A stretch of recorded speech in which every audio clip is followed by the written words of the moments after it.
the zombie emperor in American comics. Hello again, dear adventurers of the multiverse. Thanks for joining us once more on this epic journey. Remember, this story is pure science fiction from our wild imagination, so don't go trying to summon dragons in your backyard. The rights of this amazing novel belong entirely to its original author. We are only the narrators. Do you want more adventures? Show some love to our YouTube channel with a subscription and a like, and if you want exclusive content, our Patreon is waiting for you with open arms. Chapter 101, Mobile Phone Launched. President Ada, I'd like to ask, what's the range of a cell phone? During the question and answer session, someone immediately raised this crucial question. A short range would undoubtedly significantly reduce the practical value of a cell phone. Currently, our Umbrella Mobile's MTA signal towers cover the entire New York City area, as well as surrounding towns and cities, Ada Wong replied with pride. Excellent. Over the past year, Charles and Queen White have not only been fully focused on developing cell phones, but have also completed the MTA cell phone operating system ahead of schedule. With Queen White as their artificial intelligence, this aspect is incredibly simple. To this end, Ada Wong even established a wholly owned subsidiary, Umbrella Mobile. This became the world's first official mobile operator. Wang Yunxiao was well aware that in the future, the biggest profits in the mobile communications sector would not come from cell phone manufacturers, but from mobile operators. With such a huge piece of juicy meat right before his eyes, and yet it hadn't escaped anyone's notice, he naturally wouldn't let it go. He even went to considerable lengths to gain access to certain connections, finally satisfying those greedy bureaucrats. Fortunately, no one paid much attention to this enormous piece of lucrative business at this moment, which was a good deal for Wang Yunxiao. Otherwise, the price he would have to pay would have been far greater. Furthermore, once this piece of lucrative business was truly exposed to the public, others would undoubtedly intervene. Wang Yunxiao couldn't stop this, but he wasn't afraid of competition, especially given his significant lead. However, time was short. Even at full capacity, Umbrella Mobile Communications MTA towers only covered New York City and a few surrounding towns. But Wang Yunxiao believed it was only a matter of time before MTA towers covered the entire United States, and even further. I believe that within a year, our Umbrella Mobile Communications MTA towers will cover the entire United States, enabling roaming calls between major cities, Ada Wang declared confidently, drawing enthusiastic applause from the reporters. However, not everyone was so kind. Many presented ulterior motives. Perhaps they were intelligence-gathering agents sent by other factions. President Ada, can your company's production capacity truly meet the entire U.S. market demand? My apologies, I don't mean to disparage you, someone suddenly asked loudly. While the person said nothing disparaging, their expression betrayed that sentiment. Please rest assured, Umbrella Corporation alone may not be able to meet the ever-expanding U.S., or even global, market demand, Ada Wang said calmly, unperturbed. Her gaze slowly scanned the assembled reporters, ignoring only the questioner, her disregard evident. But our company has already decided to share technology and provide technical support. We're seeking companies interested in developing mobile communications to join us, and together we'll expand and strengthen the mobile phone market. In this process, our company will only collect corresponding patent fees, Ada Wang continued, truly dropping another bombshell. Oh my God. Are they crazy? They're actually giving away the profits they've already made. I think they should know their limits. Such a large market is clearly not something they can handle alone. For a moment, the exhibition hall was once again engulfed in a cacophony of voices. There were all sorts of comments, some even looked disdainful, but few could discern Umbrella Corporation's true intentions. That's right. Wang Yunxiao's generosity in sharing his mobile phone technology must have ulterior motives. It's all very well to have a monopoly, but regardless of whether it would lead to excessive profit, it's clear that he alone can't achieve mobile phone coverage across the entire United States, or even beyond, in a short period of time. After all, the market he truly values isn't mobile phone manufacturing, but mobile communications operations. Furthermore, while Wang Yunxiao is confident, he's never arrogant. He doesn't assume that no one can crack his phone once it's released. If that's the case, then he might as well share his technology openly and achieve mobile phone coverage as quickly as possible. However, Wang Yunxiao also believed that someone would soon see through the tricks, but so what? The real short-term technological barrier was the mobile operating system. MTA. By the time others developed similar systems, Umbrella Mobile Communications would already have the lion's share of the market. Furthermore, with Queen Bee at the helm, their mobile operating system, MTA, would continue to evolve, making them even less afraid of competition. Please spread the word about our cooperation with Umbrella. I believe that with more companies interested in developing mobile communications, the future mobile phone market will grow even faster, allowing mobile phones to become part of everyone's lives at the fastest pace, Ada Wang declared passionately, and thunderous applause erupted in the exhibition hall once again. Whether genuine or feigned, at this moment, the reporters present were undeniably struck by Umbrella's ambition. The reporter who had just asked the question blushed with shame, wishing they could find a hole to hide in. President Ada, I have a question, President Ada, please, President Ada. As the applause died down, people immediately began to ask their questions. Ada Wang responded calmly, with the demeanor of a great general. This alone, if nothing else, was enough to impress the reporters. Shocking. Umbrella's new product, the mobile phone, is coming soon. The always mysterious Umbrella has finally unveiled their new product, the mobile phone. Umbrella is ushering in a new era in mobile phones. Mobile phones will truly become part of every one of our lives. Umbrella has announced that it is calling on companies interested in developing mobile communications to jointly create a new era for mobile phones. That afternoon, headlines about Umbrella appeared in newspapers and magazines across major media outlets. Even in the evening, the two largest television stations in the United States inserted ads for Umbrella. It was also at this time that residents of New York City and even surrounding towns suddenly realized that, without their knowledge, many stores called Umbrella Mobile Communication Stores had opened up near where they lived and worked. Their main business was the sale of mobile phones and the registration of mobile phone numbers, one phone, one number. Please collect, subscribe, recommend, and vote. Chapter 102, Gaining a Firm Foothold. After a year, the phone finally officially launched. As for how many units it would sell, Wang Yunxiao didn't hold out high hopes. The reason was simply that the phone was too expensive. $999 might not sound like much, but at that time, it was a significant sum, unaffordable not only for ordinary families but even for office workers. And that didn't even factor in the not-so-cheap network connection fees, monthly subscriptions, and call charges. It wasn't that the phone couldn't be priced more affordably, it was primarily that Wang Yunxiao wanted to position it as a high-end brand from the outset. As for the more affordable phones, those were left to other potential manufacturers.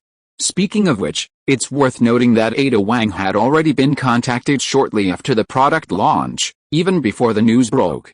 The specific details of the partnership still required several rounds of in-depth negotiations, not to mention that Ada Wang wanted to gather all the participants for a single bidding event to maximize profits. However, Wang Yunxiao underestimated the impact of mobile phones on this era. In just over a month, nearly 100,000 units were sold in New York alone. And this was just the beginning. Over the next year, as Umbrella Mobile's MTA signal towers were installed across the United States, mobile phone sales soared. Even 6 months earlier, with the release of other manufacturers' phones, sales momentum hadn't slowed much. This was largely due to the urgency of releasing their own phones, which were often underwhelming in terms of performance. Not only were their products plagued by numerous issues, but they also weighed over 2 kilograms, nearly double the weight of the Umbrella One series. By the time other manufacturers' phones had improved, the Umbrella One series had already captured significant market share. Furthermore, during this period, the Umbrella mobile phone brand had firmly established itself as a brand of quality, a must-have for high-end consumers. Furthermore, as Umbrella Mobile's fortunes soared, some people were eyeing this lucrative opportunity. However, after a deeper dive, they discovered that, just as Wang Yunxiao had predicted, the mobile phone operating system, MTA, had become their greatest technological obstacle. For this reason, those involved had approached Ada Wang. While mobile phone technology could be shared, Wang Yunxiao would never relinquish control of the MTA. Since open negotiations proved unsuccessful, some naturally opted for covert action. Even the government was targeting the MTA, but due to the perceived impact, they remained cautious. The situation was unavoidable. Umbrella Corporation, though only 2 years old, had become incredibly prominent over the past year.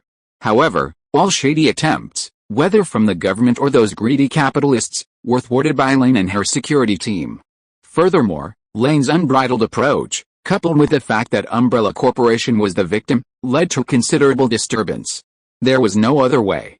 Seeing the situation escalate, the relevant authorities were forced to intervene, which only calmed the group down somewhat. However, their covert tactics never ceased. Wang Yunxiao wasn't worried at all. The core data of the MTA mobile phone operator system was always stored in BIOS database, making it impossible for spies to obtain it. Regardless, Umbrella Corporation had finally established a foothold in New York and achieved initial development. While still far behind traditional enterprises or large conglomerates, for a company founded just over 2 years ago, its performance was truly impressive. It's no exaggeration to say that Umbrella Corporation is now the leading company in the U.S. mobile communications industry. Furthermore, with Umbrella Mobile's MTA signal towers covering the entire U.S., representatives from developed European countries have also been sent to negotiate the installation of MTA signal towers in their countries. Taking the lead in Umbrella Mobile Communications was out of the question, but Wang Yunxiao couldn't possibly remove the technical barriers of the mobile phone operator MTA. At most, he would provide technical support and potentially capture a share of the profits. This alone would be enough to propel Umbrella's development to a new level. However, in the field of electronic communications, this was the only option for now. It wasn't appropriate to release other groundbreaking products just yet. Otherwise, those targeting Umbrella would become even more jealous, and their actions would become less cautious. Ultimately, Umbrella's foundation was still insufficient.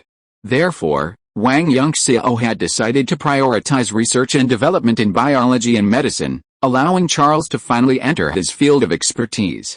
Of course, both biology and medicine would attract the attention and greed of capitalists and even government officials. Therefore, even if he achieved results, Wang Yunxiao wouldn't release them immediately. He would wait not only until Umbrella had reached a certain level of development, but also until the right time. One day, Wang Yunxiao found Charles in the newly built biology laboratory in the Umbrella building and handed him a blue potion. In Wang Yunxiao's plan, this biological laboratory was only temporary. Once they had their own industrial park, they would build a full-fledged biological laboratory, modeled after the Umbrella Corporation's hive base in the Resident Evil universe. However, while the laboratory was only temporary, the experimental equipment inside was impeccable. Furthermore, outsiders would be stunned by it, as much of the equipment was packed away by Wang Yunxiao from the Resident Evil universe. What is this? Charles looked at Wang Yunxiao in confusion. Super Soldier Serum. The one Captain America injected during World War II, Wang Yunxiao shrugged and briefly recounted the entire story. It was only after the decision was made to let Charles begin research in the biological and medical fields that Wang Yunxiao remembered it, otherwise, he would have long since forgotten the Super Soldier Serum. Furthermore, Wang Yunxiao was truly lucky, or perhaps the container was of excellent quality. After diving underwater to search, he actually found it. Let me see. Charles' eyes lit up upon hearing this, and he eagerly began studying it, completely forgetting Wang Yunxiao. He had been in the Marvel Universe for over 2 years now, and had heard a lot about the renowned Captain America. Now that the Super Soldier Serum was right before his eyes, how could he let it go? Here are today's 3 updates. Please bookmark, subscribe, recommend, and vote. Chapter 103 Mysterious Invitation. How is it going, Charles? Any results? Wang Yunxiao asked eagerly as he strode into the biology lab. While the Super Soldier Serum wasn't of much use to them, it was still a very good option for cultivating their forces. Over a month had passed since he'd handed the Super Soldier Serum to Charles. During that time, Charles had spent nearly every day in the biology lab, filled with immense enthusiasm. The sparks of wisdom from both worlds clashed fiercely. It's not that easy. Dr. Erskine is truly extraordinary. To have created such a perfect genetic formula, Charles shook his head slightly, exclaiming in sincere admiration. Dr. Erskine is truly an extraordinary person, but it's a pity. Wang Yunxiao sighed and lamented. If he hadn't been unable to develop his bloodline at that time, why would he have let a world-class scientist like Dr. Erskine go? However, according to my analysis, while the Super Soldier Serum is perfect, it's also extreme. It not only enhances the fusion subject's physical fitness, but also amplifies their true nature. This means that the more good the good, the more evil the evil. After his praise, Charles changed the subject and began his explanation seriously. I'm aware of that. The two super soldier serums originally created Captain America, the universally admired hero, and the Red Skull, the man of boundless ambition and madness. Wang Yunxiao nodded slightly, his thoughts drifting back to the raging flames of World War II. So, I'd like to discuss with you the direction of my future research. Charles, ignoring Wang Yunxiao's absent-mindedness, directly asked his question. What do you mean? Wang Yunxiao was slightly startled, looking at Charles with a hint of confusion. Well, if we want to completely replicate the super soldier serum, while it's troublesome, it's not impossible, given enough time. But we also have an option, which is to abandon its extreme nature, but this will significantly reduce its effectiveness, Charles explained.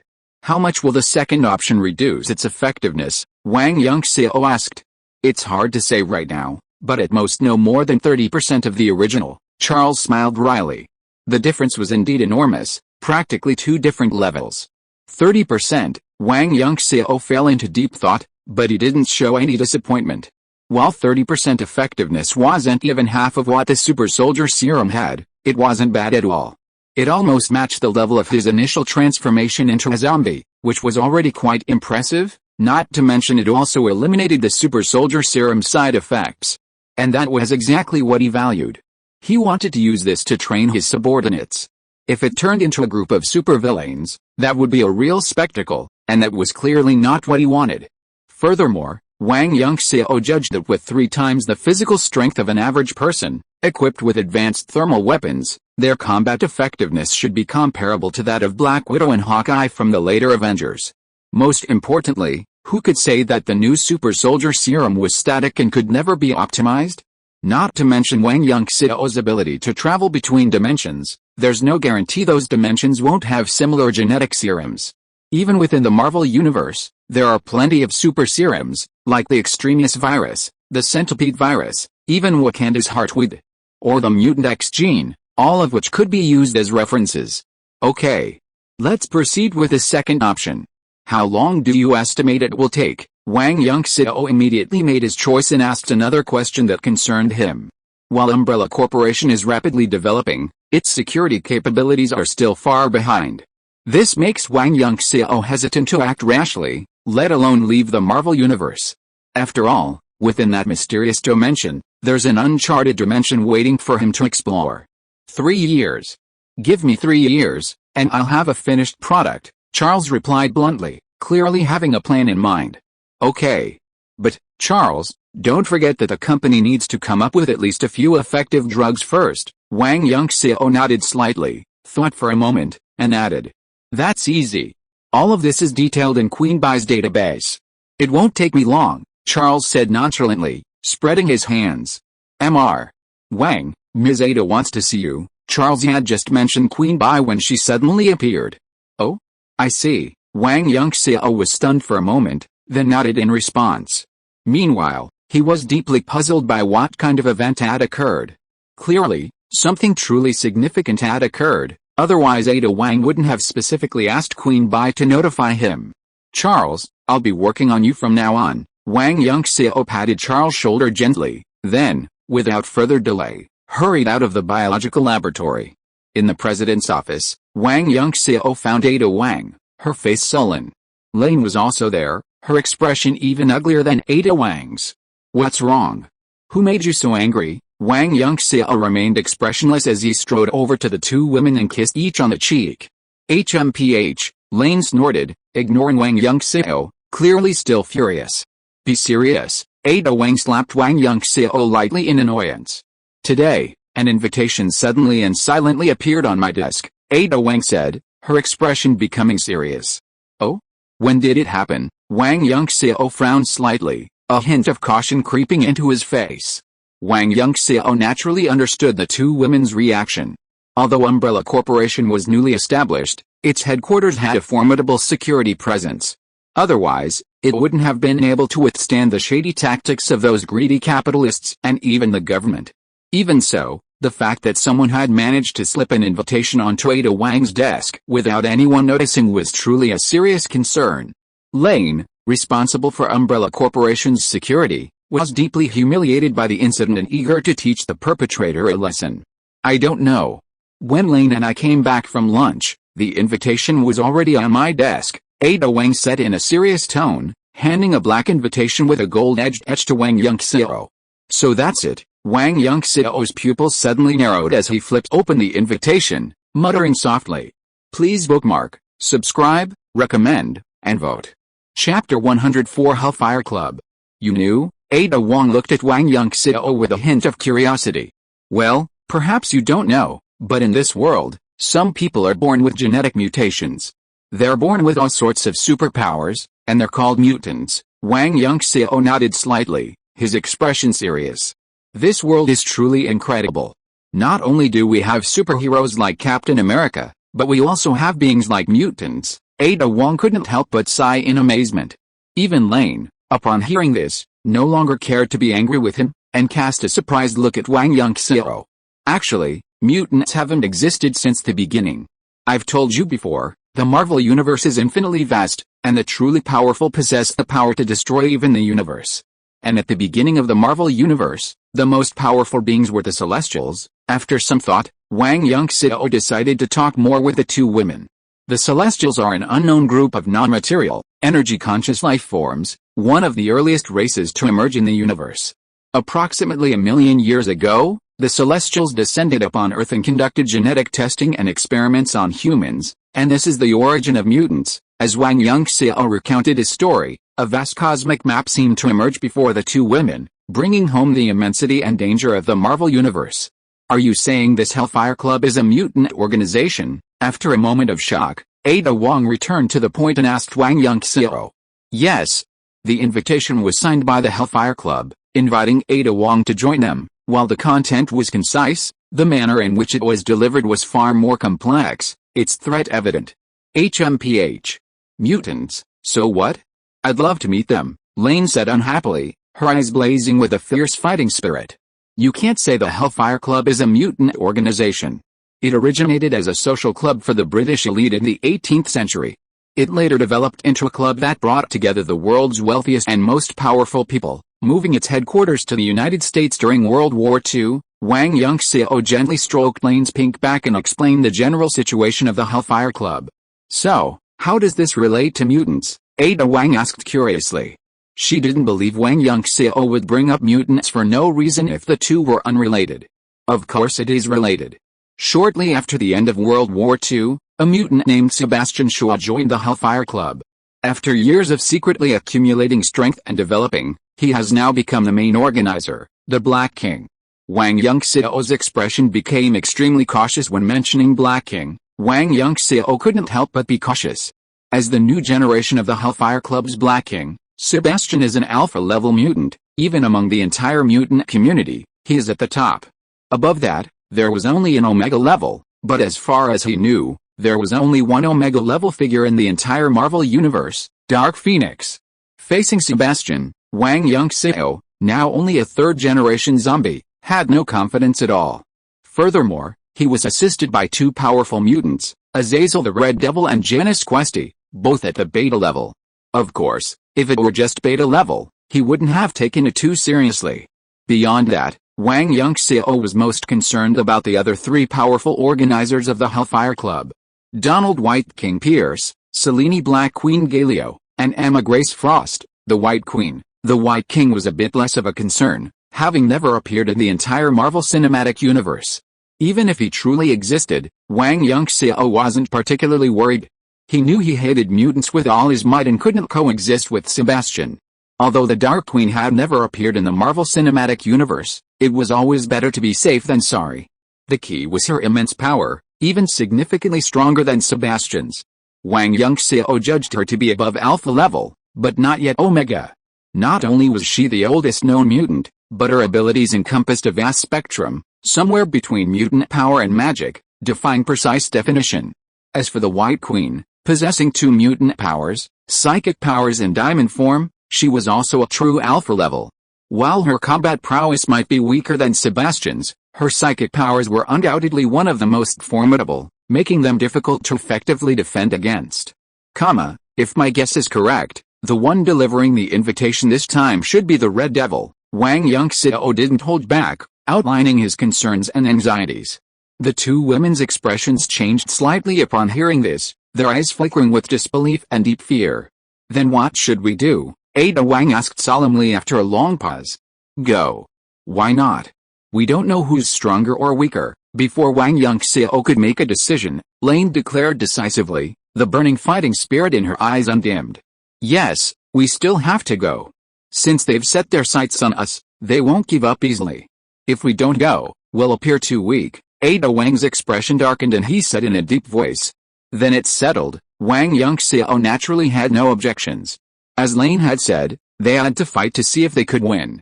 Besides, even if they were defeated, he was confident they could retreat safely with the two women. Well, there's no need to worry too much.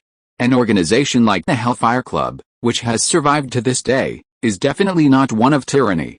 Even if we refuse to join, they won't resort to extreme coercion. Ada Wang breathed a sigh of relief and spoke thoughtfully. Ada Wang's analysis was indeed correct.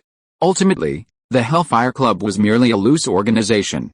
If it had adopted a domineering approach, not only would its members have approved, but other factions would have certainly refused to tolerate its continued existence. While the Hellfire Club was powerful, it was by no means the only one in the world. Even more powerful forces existed. Wang Yunxiao was naturally aware of what Ada Wang had said, but the key point was that his goal wasn't simply to join the Hellfire Club. Please bookmark, subscribe, recommend, and vote. Chapter 105, First Encounter with Hellfire. Speaking of which, if the Hellfire Club hadn't come knocking today, Wang Yunxiao would have briefly remembered their existence. But things were different now. His ambitions went beyond simply joining. As the saying goes, a cunning rabbit has 3 burrows. Not only was the Hellfire Club itself a formidable force, but its influence spanned the entire United States and even the world, and its network of connections in various countries was intricate. How much of a boost would this provide to Umbrella Corporation's growth? Therefore, Wang Yunxiao had long set his sights on completely controlling the Hellfire Club, and if he could remain hidden behind the scenes, even better. It was also because of this, and the inevitable confrontation with Sebastian and the others, that Wang Yunxiao had to consider so much. That night in Las Vegas, Nevada, the neon lights in front of the Atom nightclub shone brightly. Luxury cars frequently pulled up, and one after another, sleekly dressed, successful individuals strode into the nightclub, escorted by security. Aside from the internal members, few knew this was the headquarters of the Hellfire Club. Just then, another luxury car pulled up in front of the nightclub. Wang Yunxiao stepped out from the passenger seat, jogging to the back door. He opened it, shielding the car with his hand, and then invited Lane and Ada Wang out. From the outside, he was merely Ada Wang's personal bodyguard, his status even lower than Lane's, the head of security. Is this the place? Ada Wang asked, her voice discreet as she gracefully stepped out of the car. Yes, Wang Yunxiao replied, equally discreet. He and Lane, one on each side, protected Ada Wang and headed into the nightclub. Welcome, Ms. Ada. As the 3 of them entered the nightclub, 3 men, 1 in front and 2 behind, greeted them warmly. The first man was Sebastian, and behind him were his right-hand men, Azazel and Genos. Hello. Ada Wang nodded slightly, a smile both elegant and bright on her face. Let me introduce myself. I'm Sebastian Shaw, one of the club's organizers. These 2 are my right-hand men, Azazel and Genos Questi. Sebastian began by introducing the 3 of them. Hello. This is Lane Ocampo, our Umbrella Corporation's head of security. Ada Wang also introduced Lane, but didn't mention Wang Yunxiao. However, Sebastian and the other 2 saw this as perfectly normal. What was there to introduce about a bodyguard? This way, all 3 of you, Sebastian beamed, personally leading Ada Wang deeper into the nightclub. As they made their way, Wang Yunxiao noticed that, on the surface, the nightclub looked like any other high-end nightclub, luxurious decor, blasting music, and a constant stream of revealing dancers. Ms. Ada, please take a seat. They arrived at a private room, and Sebastian invited Ada Wang to a seat. A lingering doubt crossed his mind. Were they meeting here? Outwardly, Ada Wang appeared composed, nodding briefly before settling down on the circular sofa. Click. As Sebastian sat down, he reached out and gently pressed the center of the table in front of the sofa, and the entire room began to spin. When it stopped, a more luxurious yet elegant living room and study appeared, a truly unique experience. Ms. Ada, please come this way. Sebastian personally led the group into the living room, where Ada Wong and he sat opposite each other on two long sofas. As for Wang Yunxiao and Lane, they could only stand behind Ada Wong dutifully. Azazel and Genos were much more casual, walking directly to the sidebar and taking seats on high stools. An interesting moment during this process was Lane's icy gaze, which never left Azazel's gaze. True to his nickname, the Red Devil, this guy was incredibly easy to spot. His striking, inhuman red skin made it hard to mistake him. "Hey, woman, what are you looking at?" Azazel asked, frowning. He was still self-conscious about his inhuman red complexion. Hearing this, Sebastian didn't intervene. Besides being his most trusted aide, he also wanted to test Ada Wong's strength. This would determine his approach to the negotiations. Ada Wong didn't show any sign of abnormality, not even glancing at him, simply sitting there calmly. It was clear he was letting Rain have his way. "What? You know you're ugly and afraid of being seen? Then just find someplace to hide." Rain, already simmering with anger, spoke with unkindness in a harsh tone. "You're courting death?" Azazel was truly enraged. Not only him, but even Sebastian frowned slightly, and Genos's expression darkened even further. Then, a red light spread, and Azazel vanished from the spot. However, everyone noticed that along with him, Wang Yunxiao, who was standing beside Rain, had also vanished. When the two reappeared, Azazel was still sitting in his original position, with Wang Yunxiao resting a hand on his shoulder. Azazel stared at the smiling Wang Yunxiao in horror, his eyes gleaming with deep disbelief. Veins bulged in his neck as if he was struggling desperately, but he couldn't break free from Wang Yunxiao's seemingly effortless grip. Nearby, Genos, evidently observing his companion's predicament, instantly manifested two modest, yet rapidly spinning whirlwinds between his palms. However, before he could launch them, he was horrified to discover that his body was completely immobilized, and the whirlwinds in his palms suddenly froze. Looking at Rain again, her dark hair fluttered behind her, and a brilliant light flashed in her cold, beautiful eyes. It was her telekinesis that was fully unleashed, completely restraining Genos on the spot. Papa, seeing the situation at a stalemate, with Azazel and Genos clearly at a disadvantage, Sebastian not only showed no anger, but instead clapped vigorously with admiration and joy. Wang Yunxiao smiled calmly, and in another flash, he was standing by Rain's side. Seeing this, Rain shrugged and retracted her telekinesis. Azazel and Genos still looked at the two of them with a hint of shock in their eyes, and they didn't bother to entangle them any further. 3 more chapters for today. Please bookmark, subscribe, recommend, and vote. Chapter 106 Identity Exposed. Please take a seat, both of you. I'm so surprised to have the privilege of meeting 2 compatriots today. Everything before was a misunderstanding. I apologize to you all on behalf of Azazel. Sebastian stood up and invited Wang Yunxiao and Lane to take a seat, even bowing sincerely to them. Clearly, this guy mistook them for mutants. Wang Yunxiao and Lane didn't hesitate, sitting down beside Ada Wong. However, their attitude was rather cold, and they made no effort to explain Sebastian's misconception of them as mutants. "Ms. Ada, I didn't expect you to have so many talented people here. You even have 2 of my compatriots." Sebastian didn't mind Wang Yunxiao and Lane's coldness, and smiled at Ada Wong. "Perhaps, there are more than just 2. Ada Wong smiled slightly, raised her hand, and the entire table in front of her seemed to lose gravity, floating in the air. As she withdrew her hand, the table fell back to the ground. Since Sebastian had already misunderstood, why not let him misunderstand further? "Oh, my God. Today must be my lucky day. I get to meet so many of my kind," Sebastian said, his expression filled with excitement. It wasn't a pretense, he was genuinely happy. He had always been proud of his mutant identity and wanted to create a world ruled by mutants.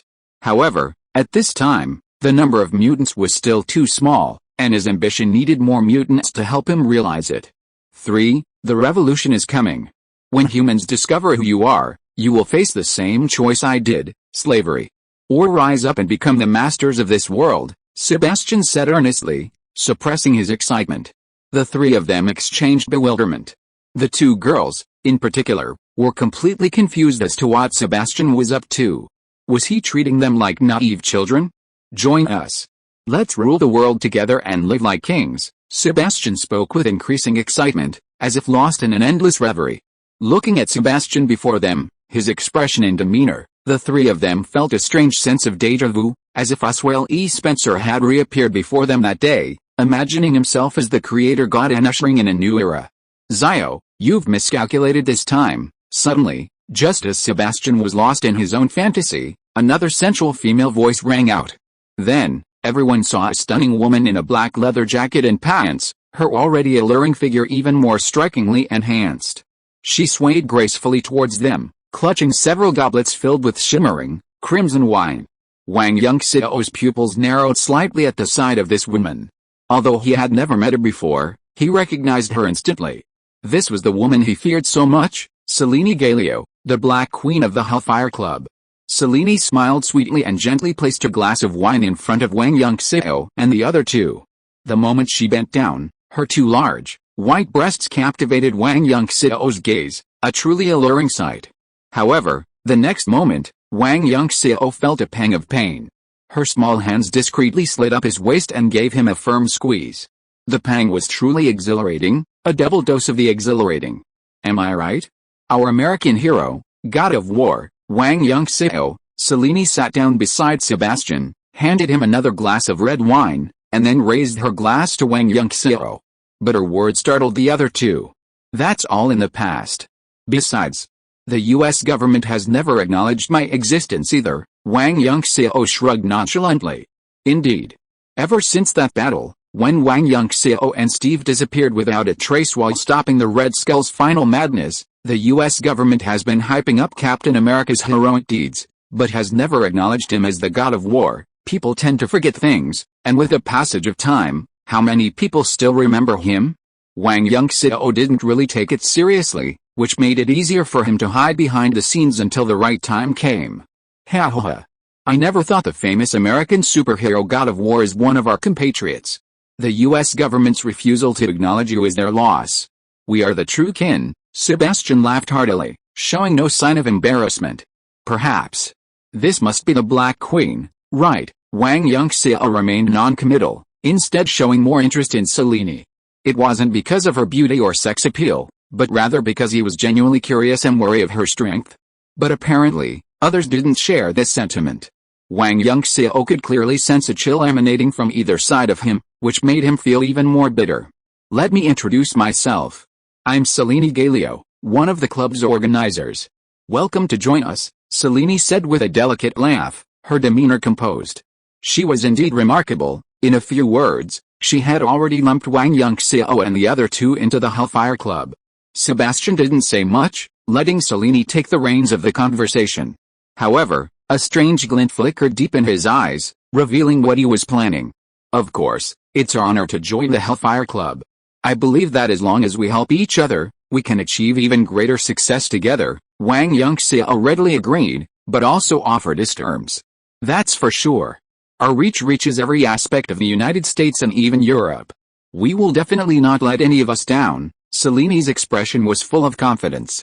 Cheers. Wang Yunxiao raised his glass and saluted Selene from afar. He said nothing more. After all, today was only their first meeting, and there was a long way to go. Cheers. Selene also raised her glass and saluted from afar. The others also raised their glasses and drank together with the two of them. For a moment, the atmosphere in the living room became much better, no longer awkward and cold. Selene was indeed worldly wise. Under her mediation, everyone communicated like old friends in the following time. At least, that's what it looked like on the surface. Please collect, subscribe, recommend, and vote. Chapter 107 Each Other's Thoughts. How was it? Sebastian asked eagerly after personally escorting Wang Yunxiao and the other two out of the nightclub and watching them board the limousine. Not simple, all three of them are very special. Selene shook her head slightly, a strange glint in her eyes. They all seem to have the ability to block telepathy. I can't read their memories or thoughts. Then, before Sebastian could ask further, she explained. So, do you think I can use them? Sebastian asked, suppressing his disappointment. Selene glanced at Sebastian. Though she didn't answer, the look was a clear answer. So, you're still asleep, aren't you? I mean, is there any possibility of us collaborating? Sebastian blushed, forcing an explanation. It's hard to say. I can only tell you that our god of war has great ambitions, Selene said in a gloomy voice. Good. Ambitions are good, ha ha ha. Sebastian laughed heartily at this. Celine's words seemed irrelevant to his question, but he understood. As long as Wang Yunxiao had ambition, they had a basis for cooperation. More precisely, a basis for mutual exploitation. The Hellfire Club had no shortage of resources, and Wang Yunxiao's ambitions would surely depend on them. Elsewhere, after leaving the nightclub, Wang Yunxiao and the other two drove directly back to the hotel. Only when they reached their room, free from the presence of outsiders, did their tense nerves finally relax. It was undeniable that the Hellfire Club had put a considerable amount of pressure on them, especially Celine's final appearance. "Tell me, how did it feel?" Wang Yunxiao asked with a smile, not forgetting to kiss each of the two women on the cheek. "Go. Kiss that little devil, not me. And you'll sleep in the living room tonight." Lane pushed Wang Yunxiao away unhappily. "How did it feel? We have to admit, that Celine is beautiful. Are you satisfied?" Ada Wang added fuel to the fire. "Okay, I was wrong. I apologize." Wang Yunxiao was speechless, but what else could he do? As the saying goes, jealous women are unreasonable. For the sake of his future happiness, he could only correct his attitude and apologize sincerely. Tisk. No sincerity at all, but Lane seemed unimpressed by Wang Yunxiao's perfunctory attitude. That's right. I don't know who it was, but their eyes nearly popped out of their sockets at that moment," Ada Wang continued, adding fuel to the fire. "I say, let's stop arguing and get down to business. I wanted to ask, did you feel like you were being spied on just now?" Especially after Celine came out, Wang Yunxiao felt helpless and quickly changed the subject, but he didn't want to continue like this. "No," Lane thought carefully and finally shook her head. Although she knew Wang Yunxiao's intentions, business was more important, so she had to let this guy go for now. "No," Ada Wang shook her head seriously. "Me too." "So, there are only 3 possibilities," Wang Yunxiao frowned and pondered. "What are the 3 possibilities?" Lane asked curiously. "The first is that Celine didn't use her psychic abilities at all," Wang Yunxiao said. "Nonsense. What about the other 2? Ada Wang asked irritably. This possibility was incredibly unlikely. She was already targeting them, and with Wang Yunxiao's identity exposed, how could Celine not use her psychic abilities on them? The best scenario is that our zombie bodies are immune to psychic abilities. The worst scenario is that she's discovered everything about us, no matter how detailed." Wang Yunxiao spread his hands. He truly had no confidence in psychic abilities. The 2 women fell silent after hearing this, their hearts inevitably heavy.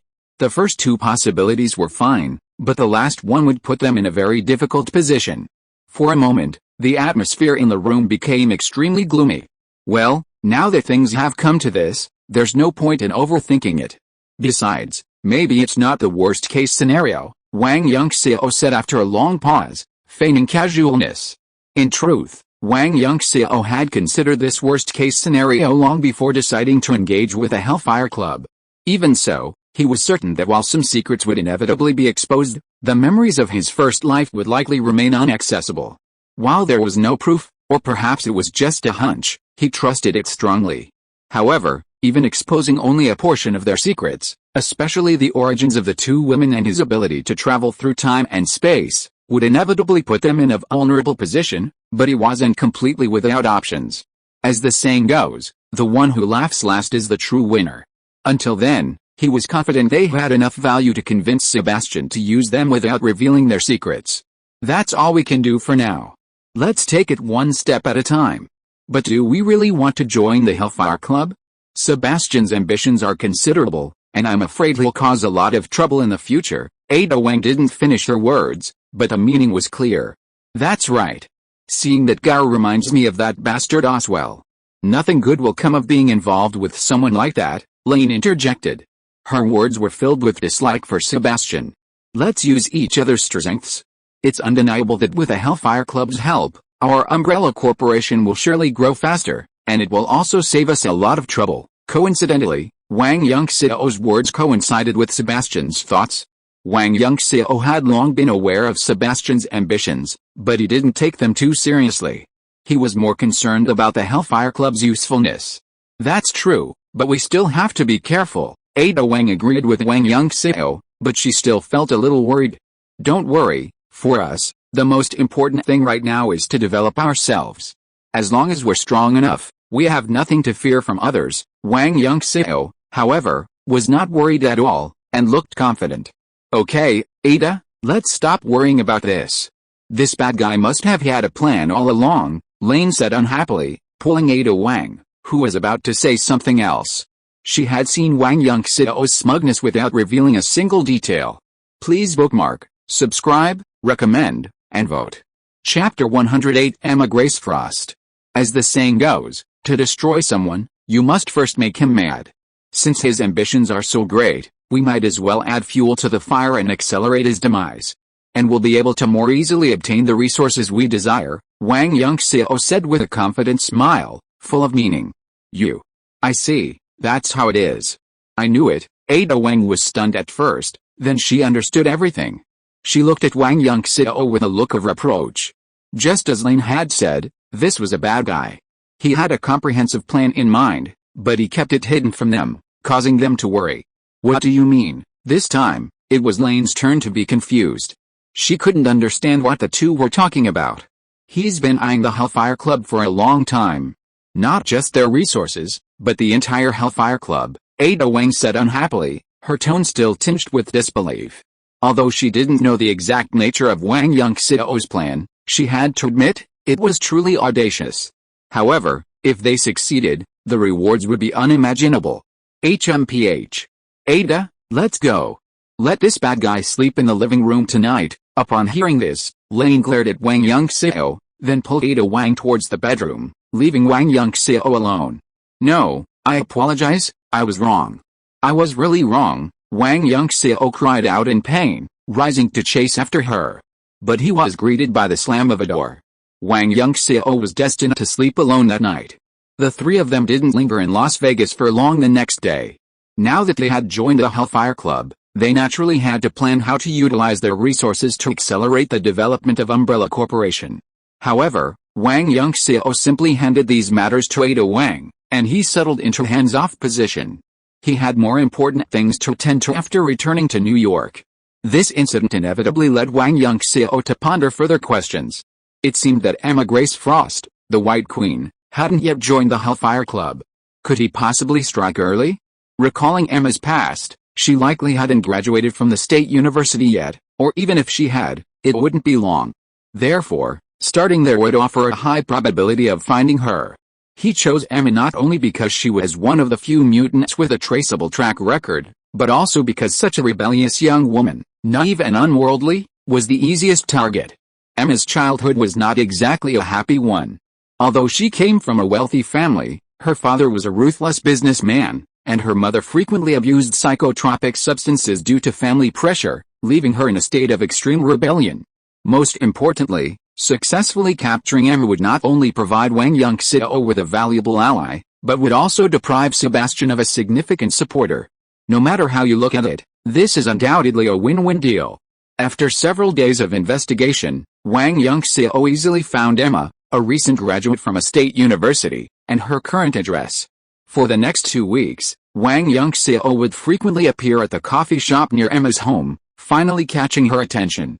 Hello. One day, Emma confidently sat down across from Wang Yunxiao. It wasn't peak season, so the cafe was sparsely populated and tables were shared. Clearly, the girl was ready to have a conversation with Wang Yunxiao, a dangerous individual whose agenda she had no idea what. Hello. Wang Yunxiao smiled warmly, not at all surprised by Emma's initiative. It must be said that Wang Yunxiao's assessment of the girl's personality was spot on. She didn't turn away, but instead chose to confront him. Sir, do we know each other? Emma didn't hesitate, getting straight to the point. Maybe. Would you like something to drink? Wang Yunxiao shrugged, raised his hand to signal the waiter, and without waiting for Emma to say anything, ordered a cappuccino. After observing her for the past few days, he knew that this was the girl's favorite. Thank you. Sir, could you please answer my question seriously? I'm sorry, I noticed you've been observing me. Emma thanked him first, but she had no intention of letting Wang Yunxiao go. No need to apologize, Emma, it's me who's being abrupt. I just really think you're special and I want to make friends with you. By the way, let me formally introduce myself. My name is Wang Yunxiao, Wang Yunxiao said with a smile. Well, I have to say, you succeeded. You succeeded and piqued my interest. You're also very special, Emma winked playfully, looking even more youthful and beautiful. However, I have something else to do today. Let's talk next time. By the way, thank you for the coffee. Then, before Wang Yunxiao could say anything else, Emma giggled and stood up to leave. This was Wang Yunxiao's first conversation with Emma. Regardless of the girl's feelings, he was quite satisfied. For the next few days, the two of them met as if by appointment, sitting opposite each other at the same table at the same time every day, either quietly sipping coffee or sharing interesting stories. As their conversation deepened, Emma became more and more curious about Wang Yunxiao. In her eyes, Wang Yunxiao was a huge mystery, his entire being radiating mystery. And this was exactly the effect Wang Yunxiao wanted. It really wasn't a problem for him, was it? Well, this shameless guy was exploiting the girl's rebelliousness and curiosity, gradually luring her into his own rhythm. Wang, you're really strange, Emma exclaimed for the umpteenth time that day, her beautiful eyes gleaming with curiosity. You want to know why your telepathy doesn't work on me, Wang Yunxiao said, his voice low and mysterious. After these days of observation, Wang Yunxiao was finally certain that telepathy had no effect on him, and he no longer had to worry about his secret being exposed. He also felt more confident about the Hellfire Club. Emma's eyes widened as she looked at Wang Yunxiao in horror. This was her biggest secret, and even her closest family and friends didn't know it. However, the next moment, Emma was surprised to find that the cup in front of her suddenly disappeared, and then quickly reappeared in its original place. At this moment, Emma really didn't know how to express her feelings at the moment. Thanks Trilogy for the 999 plus 999 plus 588 reward. 3 more chapters are presented today. Please collect, subscribe, recommend, and vote. If you are listening to this novel on a channel other than Fanfic World, it means it was downloaded and re-uploaded without effort. We warmly invite you to visit our channel, Fanfic World. There you will find the original version of this story and many other novels of various genres. We look forward to seeing you dive into a world of incredible novels. Chapter 109 Emma returns. What? Still don't believe it? Seeing Emma still staring at him blankly, Wang Yunxiao couldn't help but blink and asked with a smile. No. I just didn't expect that I wasn't alone in this world. Emma waved her hands repeatedly, a little excited. Why would you think that? No one is alone in this world, Wang Yunxiao said with feigned surprise. Emma's eyes flushed slightly, because of the grievances she'd suffered over the years, and even more so because of the initial fear she felt when she realized she was different from others. Believe me, we are not alone. Perhaps it won't be long before you discover that there are many people like us in this world, Wang Yunxiao soothed softly, like a beam of warm sunshine, shining into her heart and warming her whole body. Yes, Emma nodded solemnly. At this moment, she felt the urge to treat Wang Yunxiao as a relative. The reason was simple, they were both unique and the same kind. Invisibly, their relationship took a significant step forward. Wang, you still haven't told me what you do. Having calmed down, Emma felt truly overwhelmed by her performance, completely out of character, and quickly tried to change the subject.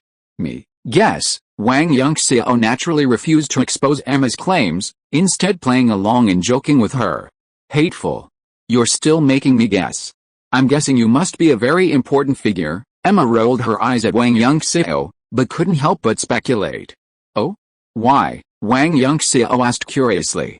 It's simple, because you're so mysterious.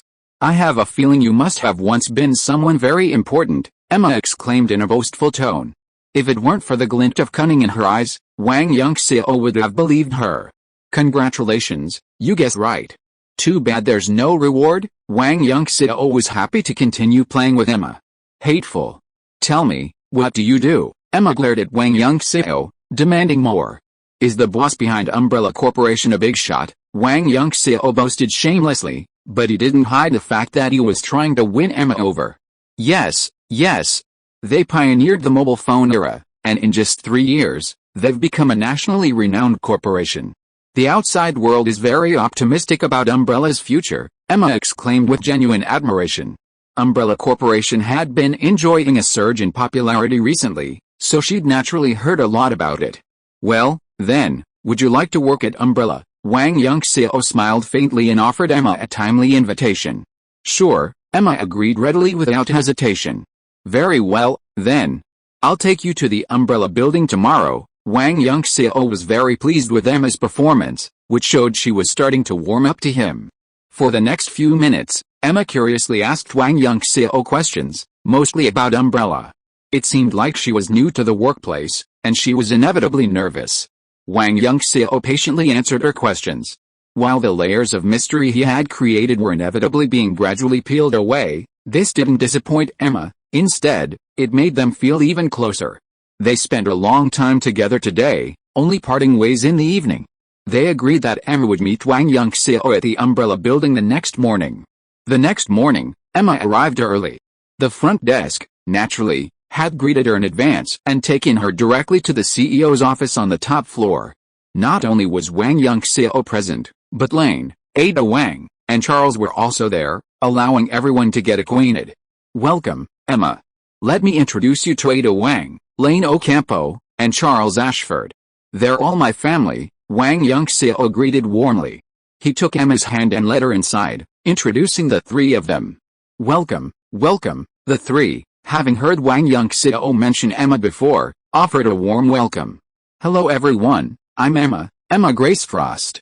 Nice to meet you all, Emma introduced herself gracefully, but a strange glint flickered in her gaze. What's the matter?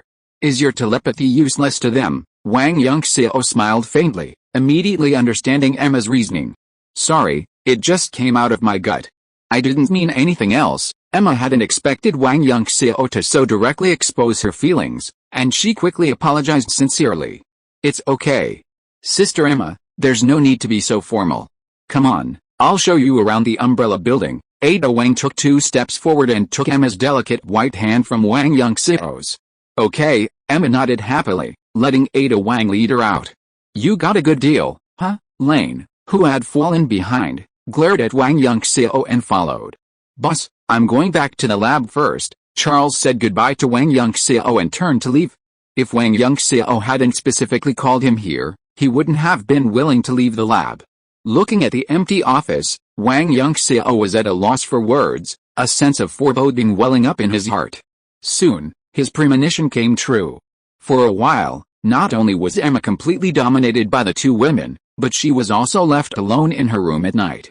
However, there was a bright side to this. Emma naturally integrated into their group and got along very well with the 2 women, like close sisters who could talk about anything. Often, the fun between women just came so quickly. Furthermore, Emma's telepathy was truly unfathomable.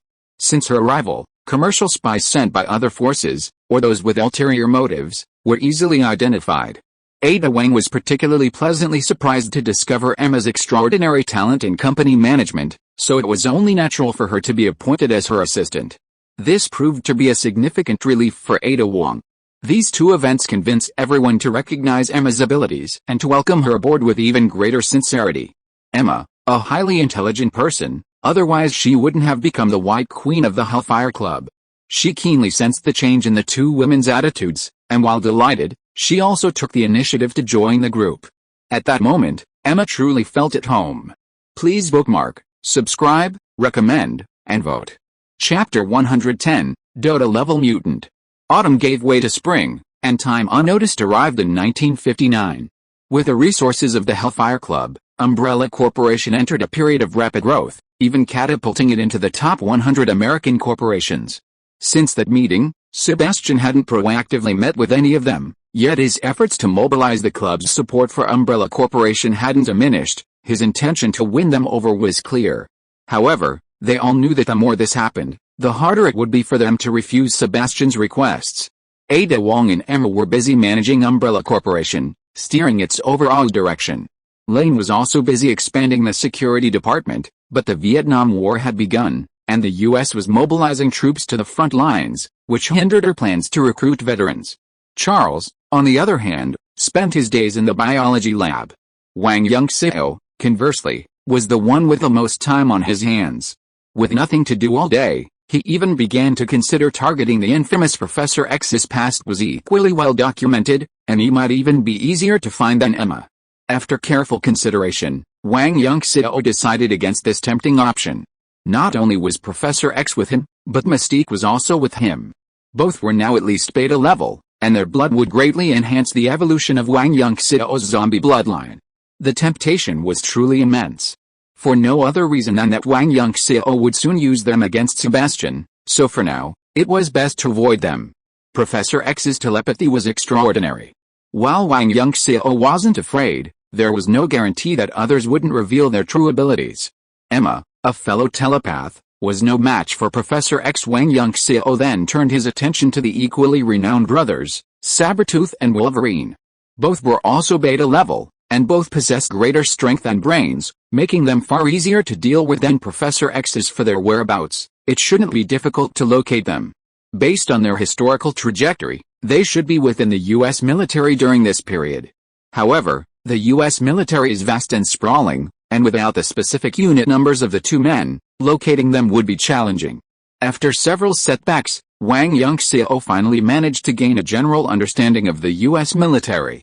At this moment, he began to yearn for the internet age.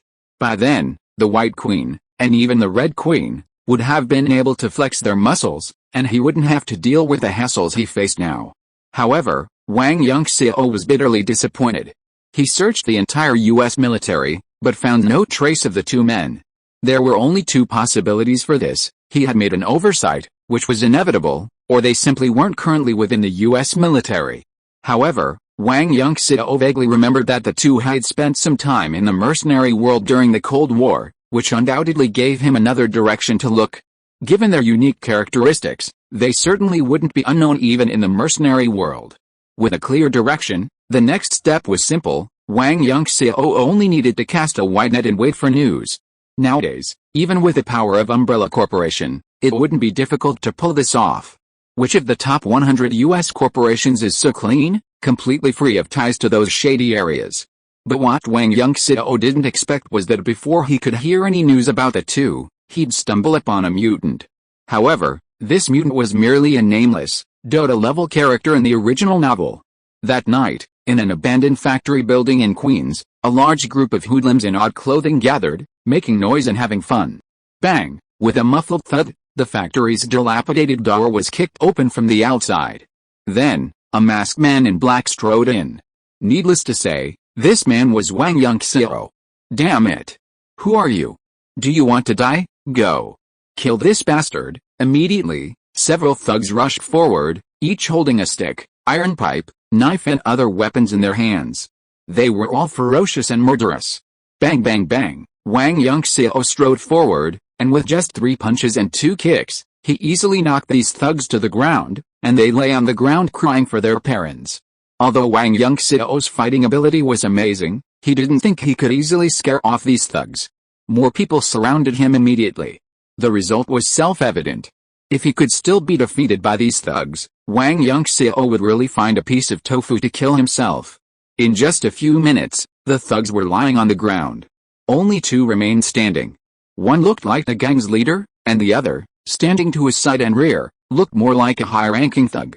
Wang Yunxiao's target was none other than this high-ranking thug, the Dota-level mutant. Stop! Don't come any closer. Seeing Wang Yunxiao approaching, the thug leader's face paled with fear, his hand holding his gun trembling. Bang! The gunshots rang out, and it seemed the thug leader was truly terrified. Even at such close range, he missed. Bang! Bang! Bang! The thug leader fired several more shots, but still missed.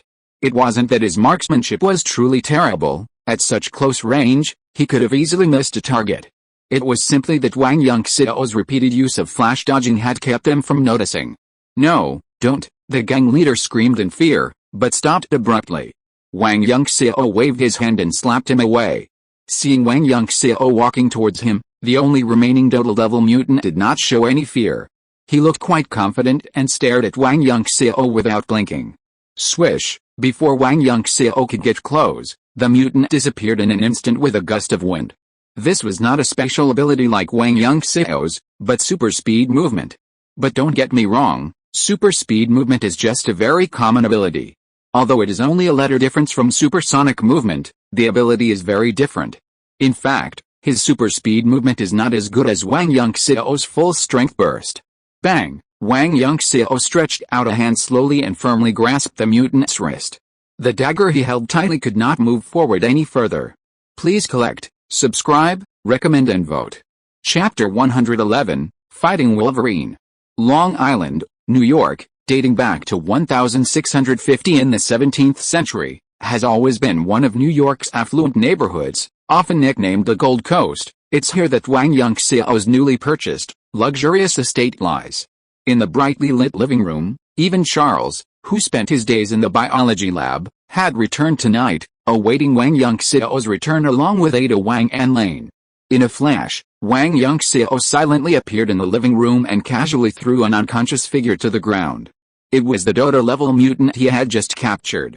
That's the guy. Charles' eyes lit up. As a biologist, he had long wanted to study the mutant sex gene. Who's going to do it? Wang Yunxiao glanced at the two women, unwilling to bother with this research lunatic. I'll do it. Lane stepped forward, picked up the mutant, and a dagger materialized in her other hand. With a flash of cold light, the mutant's wrist artery was severed, and bright red blood gushed out into the special container they had prepared earlier. It wasn't that Wang Yunxiao couldn't do it himself, or that he didn't want to. He simply wanted the two women to get used to this sort of thing. Despite having been transformed into zombies for a long time, the two women still hadn't fully adapted to it. It's almost done. Don't kill him, Charles warned, rubbing his hands anxiously as he watched the mutant's face grow increasingly dismal, his breathing increasing more than his inhalation. If he did kill him, where would he find another mutant? Mutants were incredibly rare these days, and hard to find. Got it, Lane replied grumpily. Seeing that it was almost done, she set the mutant down and bandaged him briefly. Wang Yunxiao raised his hand briefly, and the mutant vanished from the scene, having been stored back in his personal space. Then, under the gaze of the three, Wang Yunxiao lifted the special container and poured the blood into his mouth. His eyes narrowed slightly, a flicker of enjoyment suddenly crossing his face. No, it's too bad, but the next moment, Wang Yunxiao opened his eyes and sighed in disappointment. Yes, Wang Yunxiao was truly disappointed. The blood of a Dota-level mutant was no more than that of Captain America or a T-virus fusion. It was truly insignificant to him.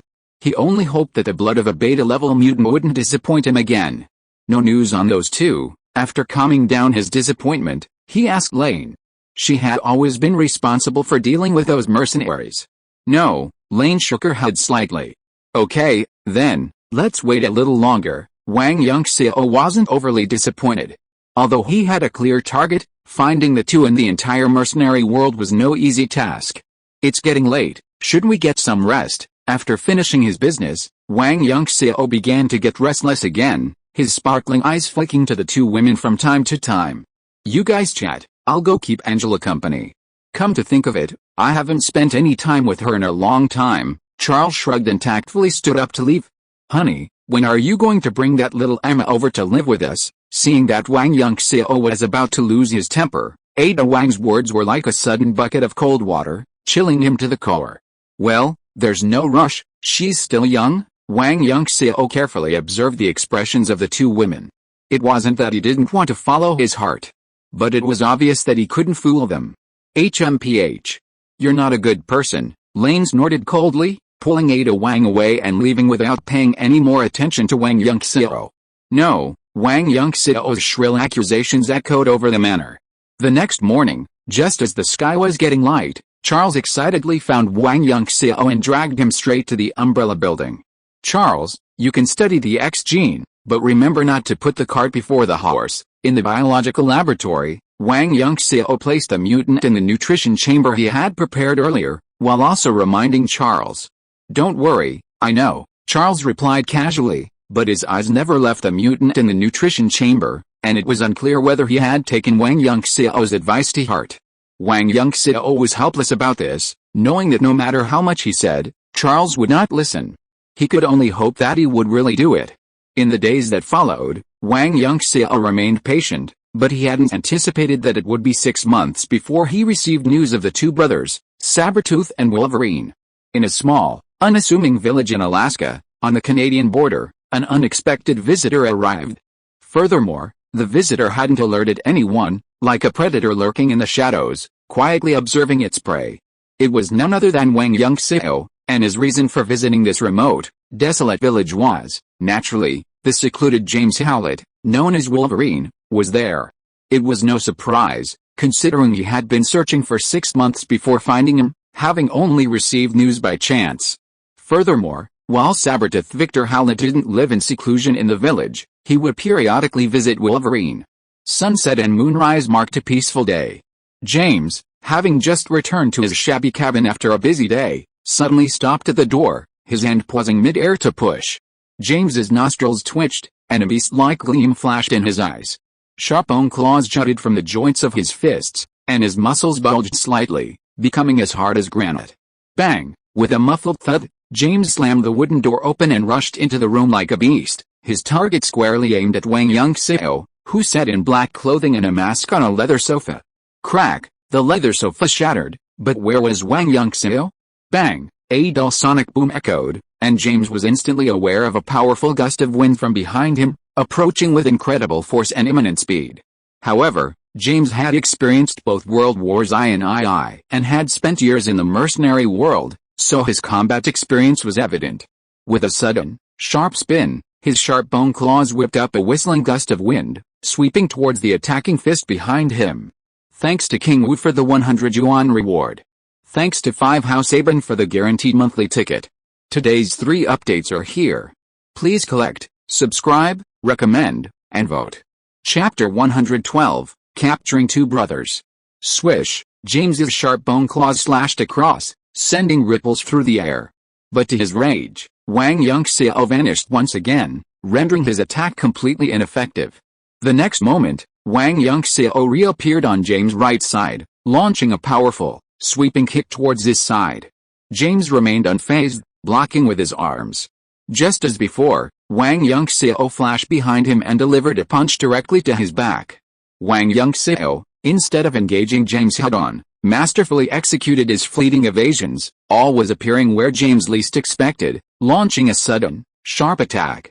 While this made James's response rather awkward, giving him the clear advantage, wasn't it also a sign of weakness? At least, that was James's perception. Whoosh! With a whistling sound, Wang Yunxiao reappeared on James' left side, launching a whirlwind kick from mid-air, striking directly at his side. James reacted quickly, raising his right arm to block the blow. To his surprise, Wang Yunxiao didn't immediately dodge. Instead, his kicks continued, even more fierce and swift. Bang! With a dull thud, James was sent flying. In terms of pure strength, he was far inferior to Wang Yunxiao. In a flash, Wang Yunxiao caught up with James, stomping down with one foot. James, still flying backward, had no way to avoid it. He could only watch helplessly as the blow approached. Bang! With a thud even more violent than before, James slammed to the ground, his body shriveled, his eyes bulging, and blood splattering from the corners of his mouth. He'd created a massive crater in the ground, and the entire cabin trembled violently, as if it would collapse at any moment. Even then, Wang Yunxiao's attack didn't cease.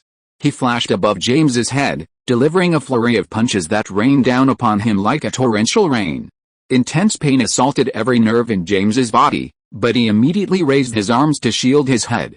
Despite possessing exceptional healing and regeneration abilities, a severe blow to a vital organ like his head or heart would still inevitably cause him to faint like an ordinary person, and the outcome was self-evident. Bang! Bang! Bang! Wang Yunxiao's punches were delivered with immense force, quickly breaking and shattering James' arms, leaving him unable to protect his head. Bang! Another powerful punch landed squarely on James's head, leaving him unconscious before he could even utter a grunt of pain. Wang Yunxiao then tossed him into his personal space. His fate was imaginable. Huh? Wang Yunxiao breathed a sigh of relief. Though the intense battle had ended in mere minutes, it had certainly taken its toll. In reality, James, considered one of the top-tier beta-class mutants, possessed far greater strength than he had just demonstrated. However, he knew nothing about Wang Yunxiao, while Wang Yunxiao knew everything about him. Given this strength, it's no surprise that he suffered such a crushing defeat. Furthermore, the fierce battle between the two had caused quite a stir, but fortunately, James lived in a remote village, so he didn't alert the other villagers. This also allowed Wang Yunxiao to proceed with his subsequent plans. Indeed, Wang Yunxiao's target was only James, He also intended to target his brother, Victor Howlett, the saber-toothed tiger, who was, in some ways, even more powerful than James. Wang Yunxiao's plan was simple: wait and see. He would remain here, waiting for Victor to come to him. He had the patience to wait for Victor to take the bait. Of course, there's a time limit. If it takes longer than 6 months, it means something has happened. Thus, Wang Yunxiao peacefully remained in this remote mountain village. Initially, James's sudden disappearance piqued the villagers' curiosity, but to them, James was merely an outsider, and soon, their attention faded. During this time, Wang Yunxiao also experimented with James's blood, and the results truly thrilled him. The effects were far stronger than those of a Dota-level mutant. He could clearly sense a significant leap forward in his zombie bloodline. If beta-level mutant blood had such an effect, what about alpha-level? Or even the strongest omega-level? Could Wang Yunxiao break free from his current limitations and ascend to a second-generation zombie? Meanwhile, Victor didn't keep Wang Yunxiao waiting for long. One night a month later, a figure, even more powerful than James, hurried into the quiet mountain village and headed straight for James's secluded cabin.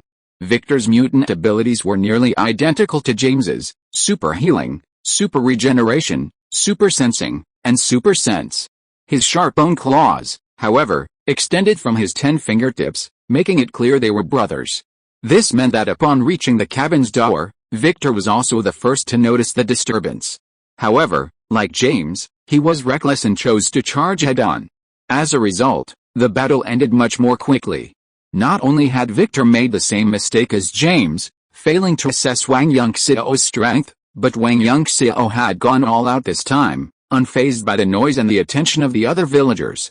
Wang Yunxiao's entire mission had been achieved, and he couldn't help but feel incredibly excited. Furthermore, on his return journey, he utilized Victor's blood, furthering his zombie bloodline. From then on, James and Victor lay quietly within his personal space, becoming two living blood banks. However, this wouldn't last long. Once Wang Yunxiao had collected enough blood from the two, there was no longer any need to keep them. With those special containers and the portable space, the blood would remain fresh no matter how long it was stored. It's worth noting that Wang Yunxiao had also experimented with taking James' blood a second time, but aside from a slight physical relief, it had virtually no effect. This led him to conclude that the blood of the same person could only affect his zombie bloodline once, and was the fundamental reason for his decision to no longer keep the two. Please bookmark, subscribe, recommend, and vote. Chapter 113 Professor X and Mystique. Chapter 17 Professor X and Mystique. After collecting enough blood from James and Victor, Wang Yunxiao did not stay any longer, but he would not kill them.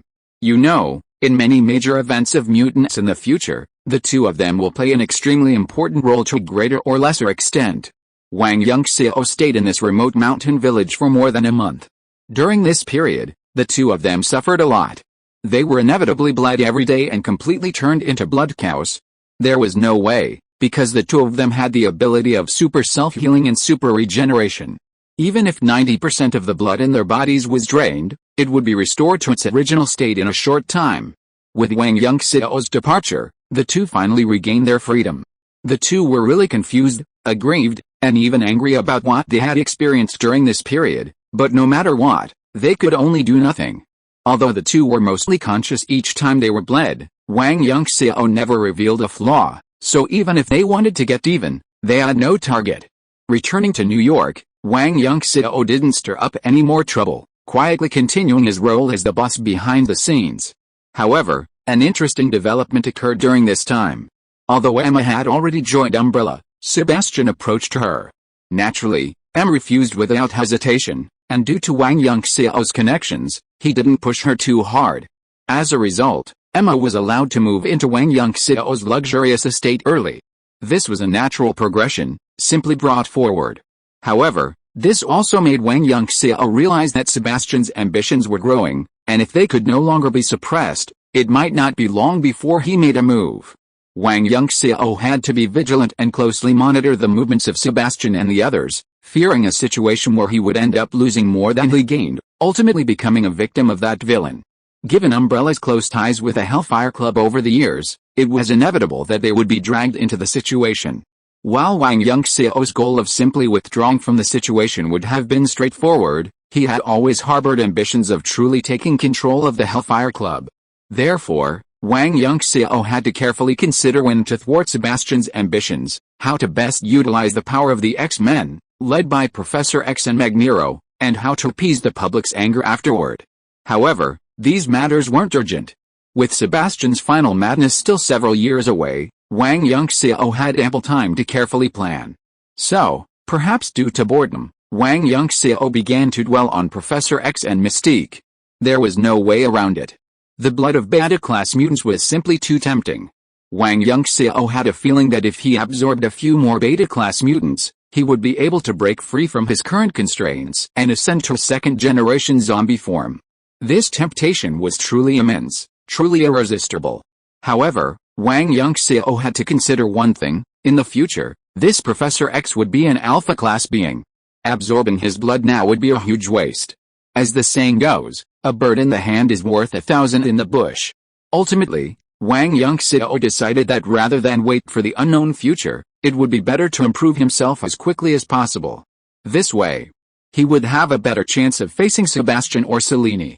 And speaking of this Professor X, Charles Francis Xavier, he was truly easy to find.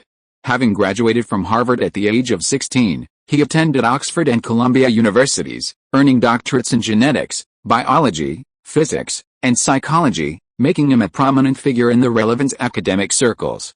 On Broadway, a stylish bar stood, its soothing music, soft lighting, and warm atmosphere truly unique. Wang Yunxiao sat in a corner, seemingly an ordinary customer, but his eyes kept flicking towards the bar, where a young man, surrounded by a crowd, stood in the center. Professor X was truly inexperienced at this point. After downing his drink in one gulp, Wang Yunxiao placed a 100-meter knife under the empty glass and left the bar. Now that he had spotted the real culprit, there was no need to linger any longer, lest he attract Charles's attention. But Wang Yunxiao was surprised to find himself bumping into his cousin as he left the bar. Oh no, it was Mystique, Raven Darkholm. In a split second, Wang Yunxiao struck with absolute decisiveness. With lightning speed, he pressed the back of Raven's neck, instantly losing focus and not even glancing at Wang Yunxiao's face. And that was exactly what Wang Yunxiao had intended. Then, Raven vanished from the spot she'd left. The entire process took place in a flash, and since it was late at night, no one noticed anything unusual. Wang Yunxiao walked forward slowly, as if nothing had happened, but he wasn't in a hurry to leave. He knew that if something went wrong with Raven, Charles would be the first to notice. Bang! As expected, before Wang Yunxiao could get far, the door to the bar was violently flung open. "Hey, friend up ahead, can you wait a moment?" Charles asked, quickly chasing after Wang Yunxiao. Wang Yunxiao's lips curled slightly. Far from stopping, he quickened his pace, and in a blink of an eye, he was turning into a dark alley. Charles gave chase, desperately pursuing her. Although he knew that pursuing her into that dark alley would be a bad omen, he couldn't just ignore Raven. However, when Charles finally reached the alley, he was surprised to find it empty. Not good. The next moment, Charles was startled. Just as he was about to turn around, he felt a pain in the back of his neck and completely lost consciousness. Well, whether it is Raven or Charles, they are not combat mutants, so it is not easy to deal with them. The only thing that worries Wang Yunxiao is that these two are not as reckless as Sabretooth and Wolverine. They are both people with delicate minds. If they are not careful, they will inevitably reveal their flaws and be discovered by the two. But this is not what he wants to see. He still wants to use the two to deal with Sebastian. Moreover, even if there is no Sebastian, in the future, the two will be the leaders of the mutant group. Once they are targeted by them, it will definitely not be a good thing. I have to go out for something today, so I will only update 2 chapters. Please forgive me. Please collect, subscribe, recommend, and vote. Chapter 114 Farewell Black Queen. Are you all ready? When Wang Yunxiao returned to the Umbrella Biolabs, Charles was already waiting for him. Don't worry, I've specially increased the dosage. Even an elephant would need 3 days and 3 nights of sleep, Charles said with a confident smile. Yes, Wang Yunxiao nodded slightly. Following Charles's lead, they arrived at 2 test beds. With a wave of his hand, Professor X and Mystique were already lying on them. Charles immediately stepped forward and injected 2 large doses of sedatives into them. This way, Wang Yunxiao no longer had to worry about them suddenly waking up mid-sentence. Charles then took the blood-drawing equipment and special equipment and began bleeding the two. He stopped only when their faces turned pale and their breathing grew weaker. Give them the super healing solution. It's best if they don't notice anything unusual when they wake up, Wang Yunxiao said, taking the special container and instructing Charles before walking away. Okay, Charles nodded gently and pressed buttons beside the 2 test beds, automatically transporting them to the nutrition chambers prepared earlier. Inside, tiny bubbles occasionally rose from the dark green nutrient solution, and the 2 men's pale complexions were visibly returning to a rosy complexion. This nutrient solution was what Wang Yunxiao called the super healing fluid, and its efficacy was truly remarkable. It must be said that for the past 2 years, Charles had devoted all his energy to the research and development of the super soldier serum. While he hasn't yet produced a finished product, his induction into other areas, combined with the biotechnology of the Resident Evil world, has yielded a number of remarkable results, including this super healing fluid. As for Wang Yunxiao's original proposal for Charles to develop several special effect drugs, that was a no-brainer. By now, Ada Wong had begun preparations for Umbrella Corporation's official foray into the medical field. Naturally, Wang Yunxiao couldn't treat Professor X and Mystique the same way he treated Sabretooth and Wolverine. This was primarily because they, especially Professor X, were no unknown figures. If they disappeared for a long time, there was no guarantee they wouldn't cause trouble. Furthermore, the longer they were held captive, the more vulnerable Wang Yunxiao would be. Therefore, he needed to return them as soon as possible. Furthermore, it would be even better if they didn't feel any abnormalities upon waking. While suspicions would inevitably arise, since they hadn't suffered any losses and had no way to investigate, they would ultimately let the matter rest. At most, they would keep the incident in mind, but Wang Yunxiao hadn't exposed any flaws, so he wasn't worried. Several hours later, Wang Yunxiao successfully absorbed the power contained in the blood of the 2 men, and the zombie bloodline naturally took another major step forward. He had a vague feeling that if he absorbed the blood of at most 3 or 4 more beta-class mutants, he should be able to evolve into a second-generation zombie. Meanwhile, Professor X and Mystique had been removed from the nutrient chamber and had largely recovered. After all, they had only suffered excessive blood loss, not serious injuries, so recovery would be easy. Using super healing fluid on them would be a complete waste. Without further delay, Wang Yunxiao stowed the 2 into his personal space and, following the address he had investigated, headed straight for Professor X's current mansion. Silently entering Professor X's mansion, Wang Yunxiao, with a touch of wicked amusement, stripped them both naked and tossed them into the same bed. Surely, when they woke up, the scene would be truly amusing. He knew full well that their relationship had always been one of those, I treat you like a sister, and you actually want to sleep with me. In the days that followed, Wang Yunxiao truly calmed down, but Umbrella Corporation once again became the center of the storm, and it showed signs of intensifying. The reason was undeniable. After consolidating its dominant position in mobile communications, Umbrella Corporation officially entered the medical field, launching several high-performance drugs that far surpassed the capabilities of current biological and medical technology. Healthcare is one of the most lucrative industries in every country, a perennial preserve of those in power and those with significant capital. Now, anyone trying to grab a piece of the pie is naturally repulsive. Furthermore, judging by Umbrella Corporation's stance, it's more than just a desire for a slice of the pie. Suddenly, pressure from all sides converged, forming a subtle coalition. Even Wang Yunxiao, who usually played a disengaged role, could clearly sense it. On the surface, Ada Wang and Emma were maneuvering between the various factions, desperately trying to find a way to gain a foothold, but with limited success, something she had never anticipated. There was no other way. While she possessed exceptional talent in business operations and management, she lacked experience and was no match for those old, scheming men. Behind the scenes, there's been an endless stream of petty schemes. Haven't you seen how depressed Lane has been lately? Even Wang Yunxiao doesn't dare to provoke her. Ultimately, it's Umbrella's current foundation that's lacking. With a situation so dire, Wang Yunxiao couldn't sit idly by and watch. He decided to visit the Hellfire Club again. Currently, only by leveraging their connections can Umbrella's predicament be temporarily alleviated, buying the company enough time to recover. Once the company can weather this difficult period, all other difficulties will naturally be resolved. He's sure the Hellfire Club is well aware of Umbrella's predicament and is eagerly awaiting Wang Yunxiao's assistance. In Las Vegas, Nevada, at the Atom nightclub, the same luxurious reception room remained. To Wang Yunxiao's surprise, only Selene greeted him. Sebastian wasn't there. This made Wang Yunxiao suspicious. Sebastian wouldn't miss this golden opportunity to negotiate. Could it be that he really trusted Selene so much that he handed the matter over to her completely? Perhaps this was the only explanation, but it also made Wang Yunxiao more cautious. In his opinion, although Sebastian was extremely ambitious, everything he was going to do was transparent to him, and he inherently had absolute initiative in dealing with it. On the other hand, Selene's mystery was what gave him the most headaches. As the saying goes, knowing yourself and the enemy, you can win 100 battles. But this is the Marvel Cinematic Universe, and Selene is hardly mentioned in the original novels. For Wang Yunxiao, she is completely unknown. Please collect, subscribe, recommend, and vote. Chapter 115, Frustration and Retreat. Welcome, Mr. Wang. Selene smiled sweetly as she ushered Wang Yunxiao to a seat and personally poured a glass of red wine for each of them.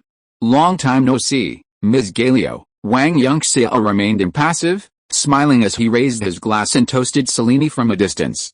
Mr. Wang, your arrival is truly unfortunate. Sebastian has important matters to attend to lately and is away from the club.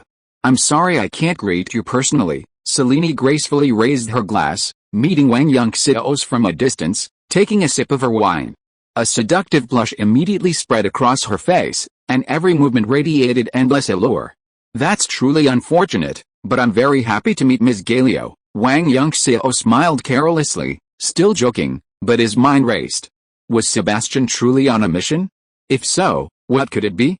Could it be that he had already begun his plan to stir up trouble between the US and the Soviet Union? Just call me Selene. Ms. Galio or something like that is really too formal, isn't it? Selene cast a teasing look, the balance of which was perfectly measured, full of endless temptation without the slightest hint of worldly desire. Of course, Selene, Wang Yunxiao shrugged, readily complying.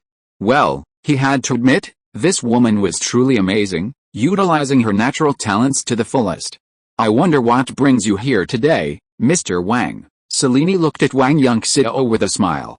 I remember there was a saying in ancient China, one never visits the temple for no reason, right? Then, without waiting for Wang Yunxiao to say anything, Selene smiled meaningfully, her beautiful eyes looking at Wang Yunxiao even more alluringly. Since you've said so, Selene, I won't hide it anymore. I'm sure you're well aware of the troubles Umbrella is facing, and I need the club's help. Wang Yunxiao smiled calmly, frankly addressing the difficulties Umbrella was facing. After all, there was nothing to hide. Anyone with a discerning eye could see it. Of course, that's fine. But there's no such thing as a free lunch, so what can you offer me? Selene smiled charmingly, emphasizing the I in her words. Oh? I wonder what you want from me, Selene. Wang Yunxiao was startled at first, but then quickly recovered and asked with a smile. He was becoming increasingly unsure of Selene's situation, and it was truly a headache. There was nothing he could do but take things one step at a time. Then owe me a favor. Selene's large, alluring eyes flickered, sending a jolt of electricity through Wang Yunxiao's body. No problem, Wang Yunxiao agreed readily. You better think about it. This favor of mine won't be easily repaid, haha. Selene giggled softly, her two large, white breasts trembling, drawing Wang Yunxiao's gaze. We have a saying in China, it's hardest to reap the favor of a beautiful woman. Wang Yunxiao once again acted captivated, but only he knew what he was really thinking. Cunning. Selene glared at Wang Yunxiao coquettishly, then slowly stood up, swaying her alluring waist and swaying her lotus steps as she walked over to sit beside Wang Yunxiao. Don't worry, I'll take good care of this favor and won't use it to force you to get involved in Sebastian's mess, Selene whispered softly in Wang Yunxiao's ear, finishing with a gentle breath. Oh, Wang Yunxiao's expression remained unchanged, but his pupils couldn't help but shrink slightly. Hey, I can see clearly that you, like Sebastian, are both ambitious. But the biggest difference is that he's a wild-eyed lunatic, while you're very calm, yet your plans are even greater. After a delicate laugh, Selene spoke slowly, her eyes gleaming with an inexplicable brilliance. Should I say I'm honored? I never expected to be so highly regarded, Wang Yunxiao smiled calmly. Though his heart was no longer calm, his face remained impassive. Honestly, since arriving in this world, he had never been so passive in everything. I also know that you've been in the club. Don't deny it. How about I help you? Selene said with a smile, her words filled with confidence, a supreme assurance in her own judgment. Oh? What do you mean? Wang Yunxiao asked instead, his heart surging with rage, exclaiming how impressive this woman was. And, even more concerning, he wondered what Selene was planning. Was she testing him? Or was there some deeper conspiracy? Having lived long enough, having seen so many people and things, I naturally see things more clearly than others, Selene said, spreading her hands with a hint of self-mockery. Wang Yunxiao remained silent, staring at Selene without blinking. While doing so would inevitably put him in a more passive position, he knew better than anyone else that the more he spoke, the more mistakes he would make. The best option was to remain constant in the face of change. Wang Yunxiao was even considering a swift and decisive move, taking Selene down. However, he simply wasn't sure. Don't be so nervous. This matter is only known to me right now, and I haven't shared it with anyone else. As if sensing Wang Yunxiao's thoughts, Selene chuckled softly, but with a hint of threat. What exactly is your purpose? Wang Yunxiao shook his head slightly, leaning slightly to the side, ready to strike at any moment. He naturally heard the threat in Selene's voice. At this point, it wasn't a question of confidence anymore. If Selene's answer didn't satisfy him, a fight between them would be inevitable.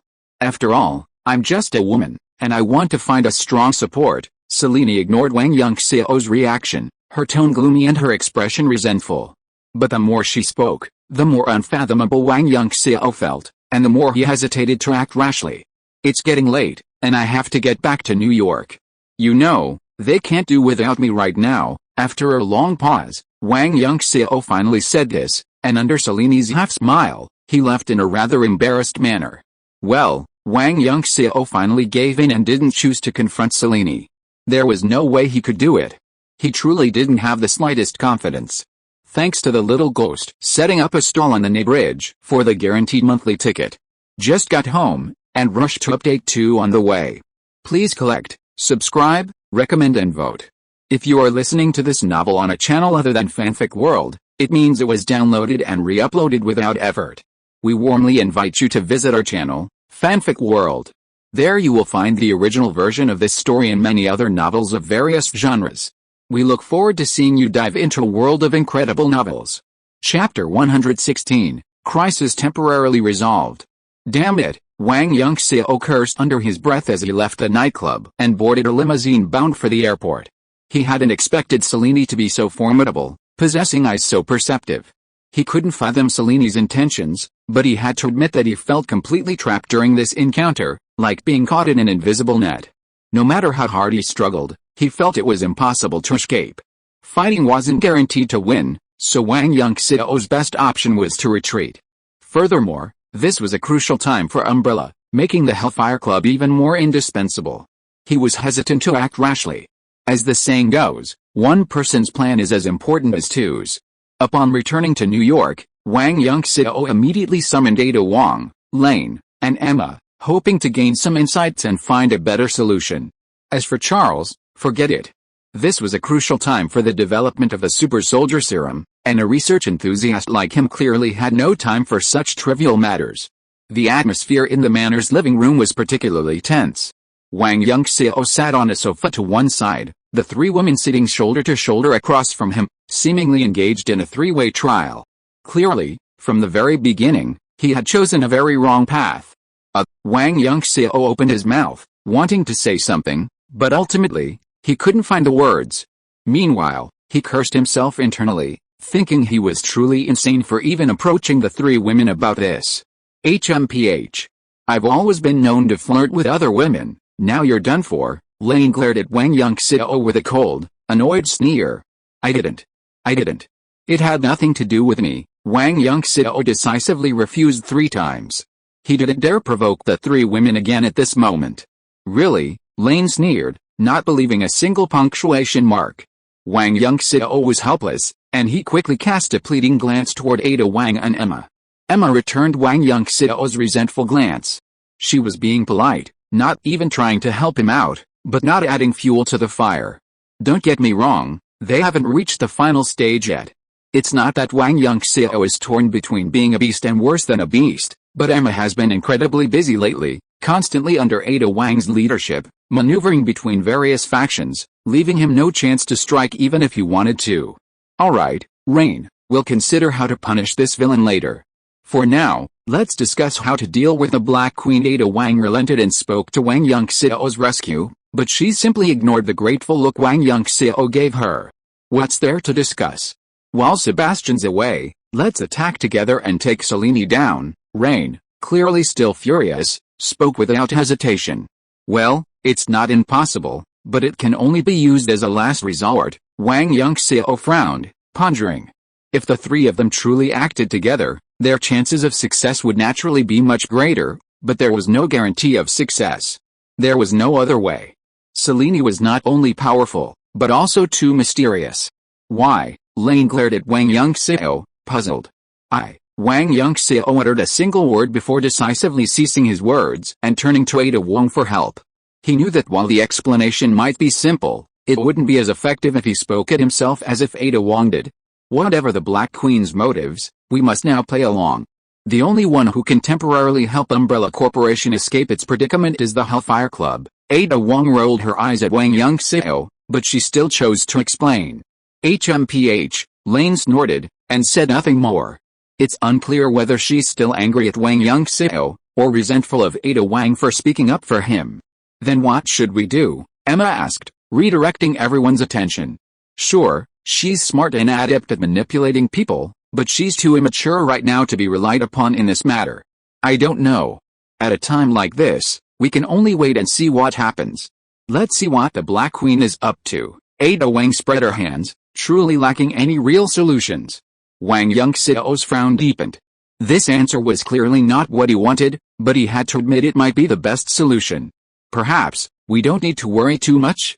Maybe he's really attracted to this villain. Unexpectedly, Ada Wang suddenly changed the subject and stabbed Wang Yunxiao in the back. This made Wang Yunxiao realize that women are inherently petty, no matter how rational they are. If you're capable of attracting attention outside, you should be able to handle this yourself. Humph. Let's go. Lane stood up and walked straight out of the living room. Ada Wang pulled Emma up and, after giving Wang Yunxiao a look that told him to fend for himself and gloat over his misfortune, quickly followed, leaving him alone. Damn it.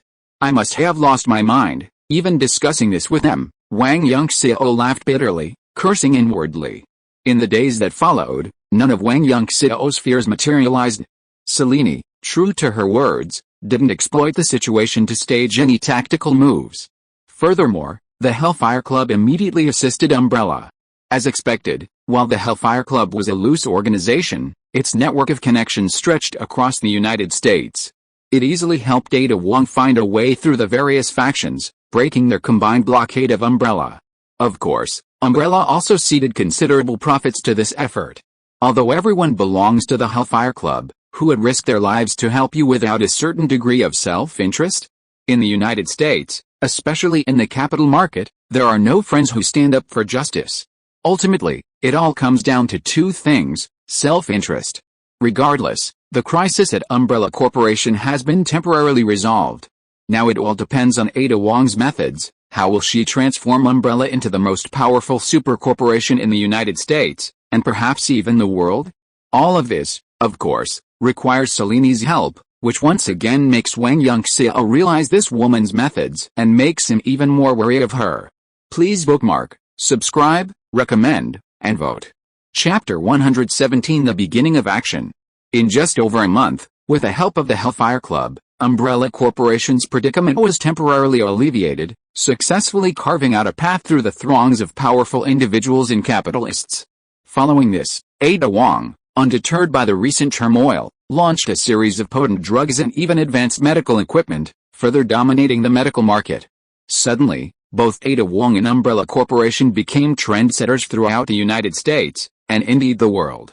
2 years passed in the blink of an eye, and by the end of 1962, Umbrella Corporation had not only firmly established its foothold in the biological and medical fields, but had also become another major American corporation.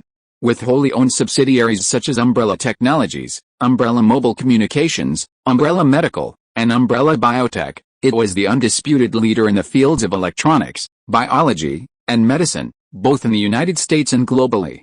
At this point, the integrated Umbrella Corporation was truly immune to scrutiny and would no longer face the predicament it had faced 2 years earlier. Over the past 2 years, Selene hasn't caused any trouble and has even been quite helpful to Umbrella. However, Wang Yunxiao's fear of her hasn't diminished in the slightest.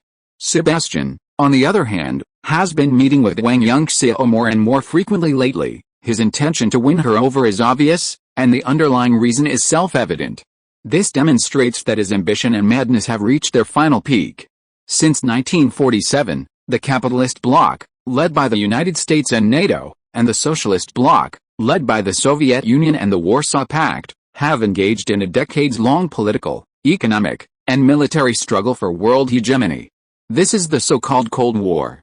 Mutual containment without the use of force.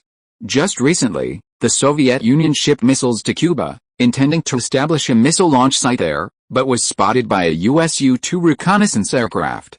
The US president immediately ordered a military blockade against Cuba and threatened war, forcing the US to cancel the operation.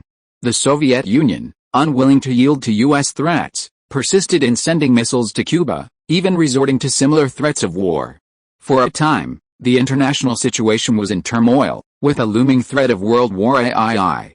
Now, less than 20 years had passed since the end of World War II, and people not only in the US and the USSR, but worldwide, were deeply weary of war. Clearly, such matters were beyond their control, relying solely on the dictates of the US and the USSR. However, few knew that a hidden mastermind was behind all this, Sebastian. He desperately wanted to provoke World War III, then exploit the chaos to lead the rise of the mutants, vainly attempting to become the true master of this world. Indeed, that was a wishful thinking. Even without Wang Yunxiao's memories from his previous life, and his familiarity with this world's history, he would never have believed Sebastian would succeed.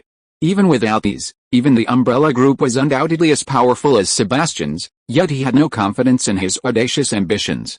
If Wang Yunxiao simply wanted to stay out of this, it wouldn't be a problem. But his ambitions went beyond that. He wanted to seize control of the Hellfire Club, completely controlling it and making it another important part of his power.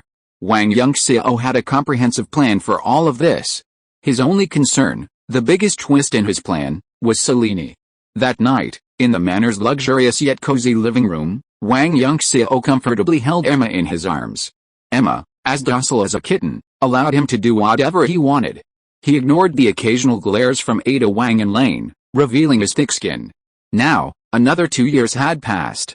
Wang Yunxiao naturally couldn't let Emma, this little lamb right before his mouth, go.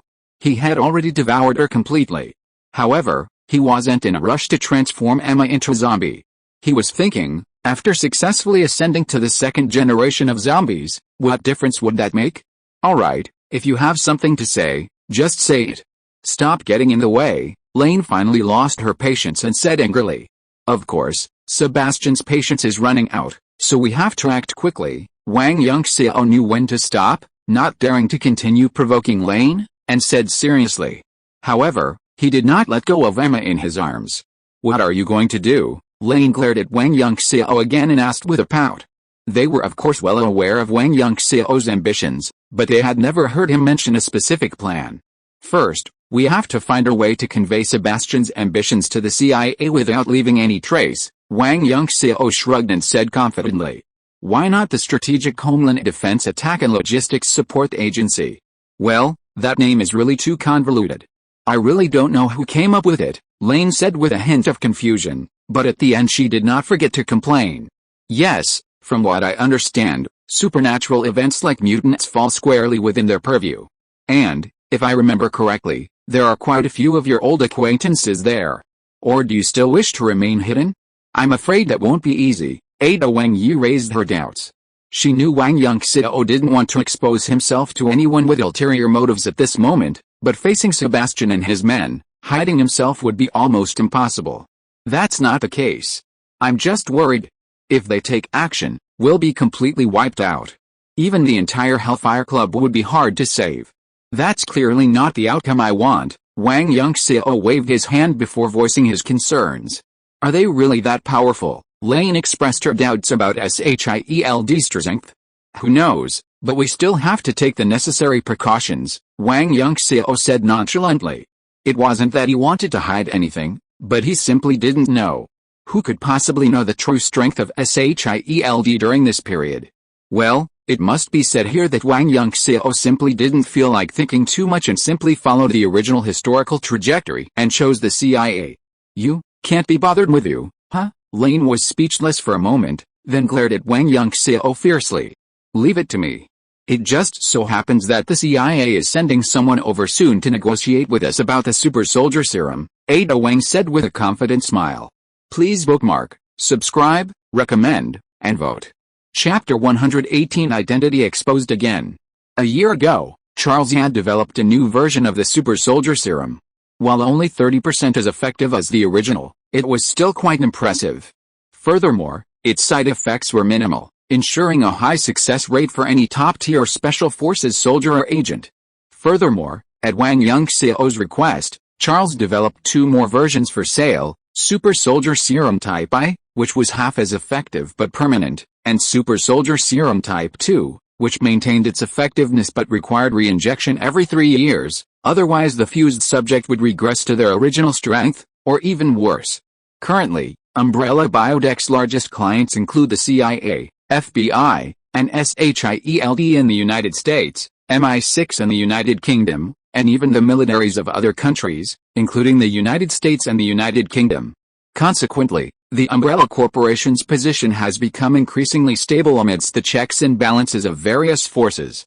Of the 2 versions of Super Soldier Serum, Super Soldier Serum Type II is the most valued, despite its higher price. The reason is simple. Whether they're special forces, secret agents, or spies, they're constantly on the brink of life and death, uncertain how many 3-year periods they'll survive. A stronger force can provide greater assurance of their survival. That day, representatives from not only the CIA but also various parties gathered at the Umbrella building. Naturally, Emma, the CEO's assistant, was responsible for their reception. However, they were unaware that a memory, not meant for her, had been implanted in the mind of accompanying CIA agent Maura MacTag. Even Maura herself was unaware of it. It would only subtly surface a day later, unnoticed, and this memory would inevitably resurface. Needless to say, this memory was about Sebastian. And only Emma could achieve this level of skill. Over the past 2 years, under Wang Yunxiao's guidance, she has mastered both of her mutant abilities to the utmost perfection, not only her psychic abilities, but also her diamond form. Even among all beta-class mutants, she is undoubtedly at the top of the heap. While this memory didn't mention Sebastian's ambition and madness, it involuntarily drew Maura's attention to him and, by extension, the Hellfire Club. As Wang Yunxiao had predicted, Maura, despite strict orders from CIA headquarters, secretly investigated Sebastian. True to form, she uncovered Sebastian's ambition and madness. Later, Maura approached Charles Francis Xavier, known as Professor X, to consult him on human mutations and successfully recruited him. However, Wang Yunxiao hadn't anticipated that they wouldn't go directly to CIA headquarters, but instead sought out Emma first. Charles, a master of telepathy and mind control, had discovered a flaw in Emma's implanted memory while reading it. While they didn't understand Emma's motives, they suspected she was very likely on their side. It was only because of her status and position that they couldn't openly tell Maura about this, which was why they had gone to such lengths. More importantly, Charles and Raven were also very interested in meeting Emma, a fellow mutant. At the Umbrella building, Maura, Charles, and Raven announced their names and stated their purpose directly. With Maura, a senior CIA agent, present, the receptionist didn't hesitate and reported directly to Emma. After receiving permission, she personally escorted the 3 to the CEO's assistant's office. Meanwhile, Emma wasn't the only one in the office. Wang Yunxiao was also there. As for what they were doing, there's no need to elaborate. Hey, the arrival of the 3 surprised Wang Yunxiao, and then he had a guess. Assistant Frost, your guest has been brought to you. After knocking on the door, the receptionist ushered the 3 into the CEO's assistant's office and then quietly withdrew. What can I do for you, everyone? Emma asked bluntly after inviting the 3 to sit down, not even offering them a cup of hot water. Clearly, she had no good impression of the three people who had ruined her and Wang Yunxiao's relationship. Mora and Raven remained silent, their focus on Charles, but their eyes occasionally flickered toward Emma with curiosity. Needless to say, Mora herself was troubled by that brief memory. Her temper was relatively good, otherwise, someone else would have struggled to remain so calm. Of course, even if she wanted to blame someone, she probably couldn't do anything. A mere senior CIA agent like her was clearly on a different level from Emma, the assistant to the president of Umbrella Corporation. As for Raven, needless to say, she was simply curious about Emma's mutant identity. Hello. Charles hadn't taken his eyes off Wang Yunxiao since entering the office, and it was unclear what he was thinking. It wasn't until Raven pulled him aside that he finally realized what was happening and, with a slightly flustered expression, greeted Emma. Dr. Xavier, right? I'm asking you, what do you want to see me about? If nothing, Emma frowned slightly, her displeasure evident. Hello, Dr. Xavier. I'd like to ask, have we met before? Wang Yunxiao raised his hand to interrupt Emma, and asked Charles with a friendly face. But inwardly, he was already nervous, worried that Charles might have noticed something, especially after borrowing their blood 2 years ago. Although he was confident that no flaws had been revealed then, it was better to be safe than sorry. Sorry. I just thought this gentleman looked familiar. Charles apologized sincerely before expressing his doubts. Oh, Wang Yunxiao raised an eyebrow, but outwardly remained expressionless. Excuse me, sir, who are you? Charles hesitated for a moment, then asked. Wang Yunxiao, currently the security consultant for Umbrella Corporation. Wang Yunxiao introduced himself without hiding anything. It's you, but before Wang Yunxiao could finish his words, Charles stood up with a look of surprise, which really scared everyone. Sorry. Mr. Wang, I know you. You are the superhero of our entire United States, the best comrade of Captain America, the god of war. Charles apologized repeatedly, speaking a little incoherently. I'm not a superhero, just an ordinary soldier. Wang Yunxiao smiled calmly, and his worries were finally put aside. The third update is here. It's a bit late to update today, sorry. Please collect, subscribe, recommend, and vote. Chapter 119 Charles's insistence. How could it be? You're our American superhero. It was you who fought alongside Captain America, crushing the enemy's ambitions, stopping the Red Skull's madness, and saving the world. Charles spoke excitedly. Noticing the confusion on Mora and Raven's faces, he quickly explained to them, his words eloquently and passionately. Honestly, since the decisive battle with the Red Skull, the U.S. government has not only never directly acknowledged Wang Yunxiao as the god of war, but has also actively concealed his existence. It's no wonder the two women didn't know about his deeds. As for Charles, he was a special case. Wang Yunxiao watched silently, having never imagined that the calm and calculating Professor X he remembered had this side, a fanboy for him and Steve. Well, that was just wishful thinking on his part. Charles was a fanboy of Captain America, yes, but for him, it was just a side thing. Emma was also stunned, but at the same time, she felt incredibly proud. After all, Charles's excitement was all because of Wang Yunxiao. Consequently, her attitude towards the three of them improved considerably.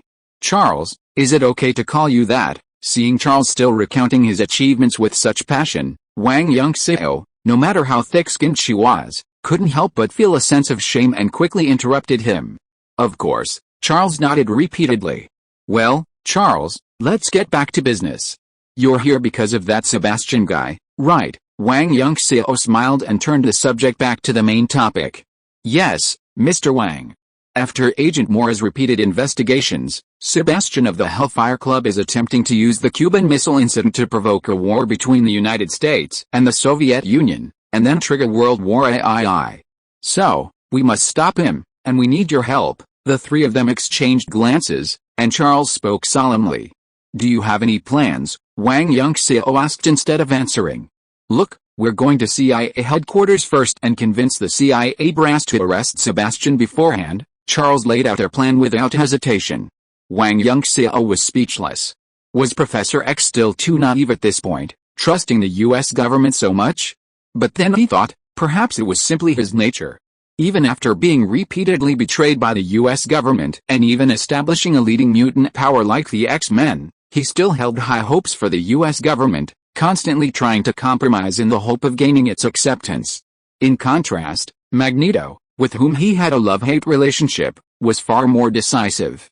He understood that mere compromise would be ineffective in changing the dire situation facing mutants, so he chose to rise up in resistance.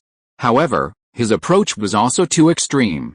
His unwavering defiance, his inability to compromise, led to a similarly hopeless outcome. Wang Yunxiao believed that if the two could truly work together, perhaps they could truly lead to the rise of mutantkind. Unfortunately, this was impossible. Their personalities were inherently polar opposites. If either compromised, they would no longer be the same person. What's the matter? Wang Yunxiao, is there anything wrong with us doing this? Charles noticed the strange look on Wang Yunxiao's face and quickly asked humbly. Charles, I can only say that you're too young and don't understand the morals of the US government. I guarantee that not only will your trip fail to convince the CIA and gain their approval and support, but you'll become a thorn in their side, Wang Yunxiao bluntly stated. Mr. Wang, I couldn't agree with you. Mora frowned before Charles could say anything. As a member of the CIA, she held a bright vision for her work and naturally wouldn't tolerate such slander. Wang Yunxiao ignored Mora, staring directly into Charles' eyes, awaiting his response. Mr. Wang, I don't know why you have such a profound misunderstanding of the US government, but as an American citizen, I still have hope for it, Charles said tactfully, but his meaning was clear, and his expression was filled with confidence. He was confident he could convince the CIA brass. Well, I wish you a safe trip, Wang Yunxiao shrugged, not trying to persuade the three further. Often, things just worked out that way. Unless they were allowed to bang their heads against a wall and get bruised and bloodied, it would be hard for them to turn back. Mr. Wang, we really need your help, too. Although Wang Yunxiao had clearly expressed his distrust of the US government, Charles still wanted to offer some further advice. No need to say more. I don't want to be used by the US government again, only to be abandoned like a worn-out shoe afterwards, Wang Yunxiao chuckled self-deprecatingly. He just wondered how much of this was actually mocking the US government. Well, alright then, Charles sighed softly, knowing that Wang Yunxiao had made up his mind, and there was no turning back. But he was also increasingly curious about what conflict Wang Yunxiao had with the US government. After all, this man was once a war hero for the entire US and even the entire Allied forces. Thank you for the inconvenience today. I hope we'll have the opportunity to fight alongside Mr. Wang in the future. We'll take our leave now. Charles decided not to stay any longer and stood up to say goodbye. As for their original intention to recruit Emma, a fellow mutant, Charles never mentioned it. It was clear Emma's focus was entirely on Wang Yunxiao. Since Wang Yunxiao wouldn't cooperate with the US government, it was clear Emma wouldn't either. There will be a chance. And I believe it won't be too far away. Wang Yunxiao stood up to see them off, his words profoundly spoken. Emma, though she didn't say much, followed Wang Yunxiao's lead. I hope that day won't come. Mr. Wang, Frost, goodbye. Charles, being incredibly clever, naturally understood the deeper meaning behind Wang Yunxiao's words and could only offer a wry smile. Goodbye. Wang Yunxiao and Emma personally escorted the three to the door. Brother Yunxiao, is it okay to just let them go? Emma asked Wang Yunxiao, perplexed, as she watched the three leave. They'll be back soon. Wang Yunxiao smiled confidently and pulled Emma back to the office. His confidence stemmed not only from his familiarity with the plot, but also from his intimate understanding of the US government's nature. Please bookmark, subscribe, recommend, and vote. Chapter 120 The X-Men Begin. Chapter 24 The Beginning of the X-Men. Although Charles and his two companions' arrival was unexpected, Emma was still puzzled by Wang Yunxiao's easy dismissal. She knew full well that Wang Yunxiao intended to use them to his advantage in dealing with Sebastian. But Emma had no idea that Wang Yunxiao was certain that Charles's collaboration with the CIA would not end well. That would naturally present an opportunity for them to cooperate. Events unfolded exactly as Wang Yunxiao had predicted, or more accurately, according to a predetermined historical trajectory. Charles and Raven, led by Mora, met with CIA brass as expected. In the small conference room at CIA headquarters, Charles spoke confidently, expounding on the power of mutants and the dangers posed by Sebastian. However, the CIA brass looked at Charles like he was an idiot, clearly not believing a single word he said. Charles, seized by the sight, abandoned his attempts to conceal his true identity and immediately revealed his mutant identity. Not only him, but even Raven performed a dramatic transformation on the spot, truly frightening the CIA brass. Well, as Wang Yunxiao had said, these two were still young after all, completely unaware of the nature of the US government. As expected, the CIA brass reaction to the two wasn't the acceptance or persuasion they'd expected. Instead, they demanded their arrest. Ultimately, whether it was Charles's telepathy and mind control, or Raven's ability to alter her own cells and tissue structure, these abilities were the most feared by the US government. These were the very abilities most suited to spies, and if exploited by the enemy, they would be extremely harmful. The US government, however, always sought to nip danger in the bud. Either exploit them or eliminate them outright. There was no other choice. Fortunately, the director of the CIA experimental base present was deeply interested in the two mutants' abilities and intervened to save them. Regardless, it was a difficult start. However, despite this, the two had already been reported to the CIA. Perhaps not only the CIA but also SHIELD and various factions within the US government. This was definitely not a good thing for them, and indeed for the entire mutant community. After struggling to convince CIA brass, Charles and his team immediately launched an operation, organizing a roundup of Sebastian and his men. This battle caught Sebastian off guard. In the original novel, his greatest helper, Emma, had already been captured by Wang Yunxiao. However, the disparity in power between the two sides was too great, and he had no desire to fight, so he easily escaped in a submarine. Sebastian was puzzled by the CIA's sudden move, but he was not completely unacceptable. What he was doing now put him on the opposite side of both me and Sue. However, he couldn't figure out what had gone wrong, so his plan was exposed so early. In fact, Sebastian's first suspicion was Wang Yunxiao, but he couldn't confirm it yet.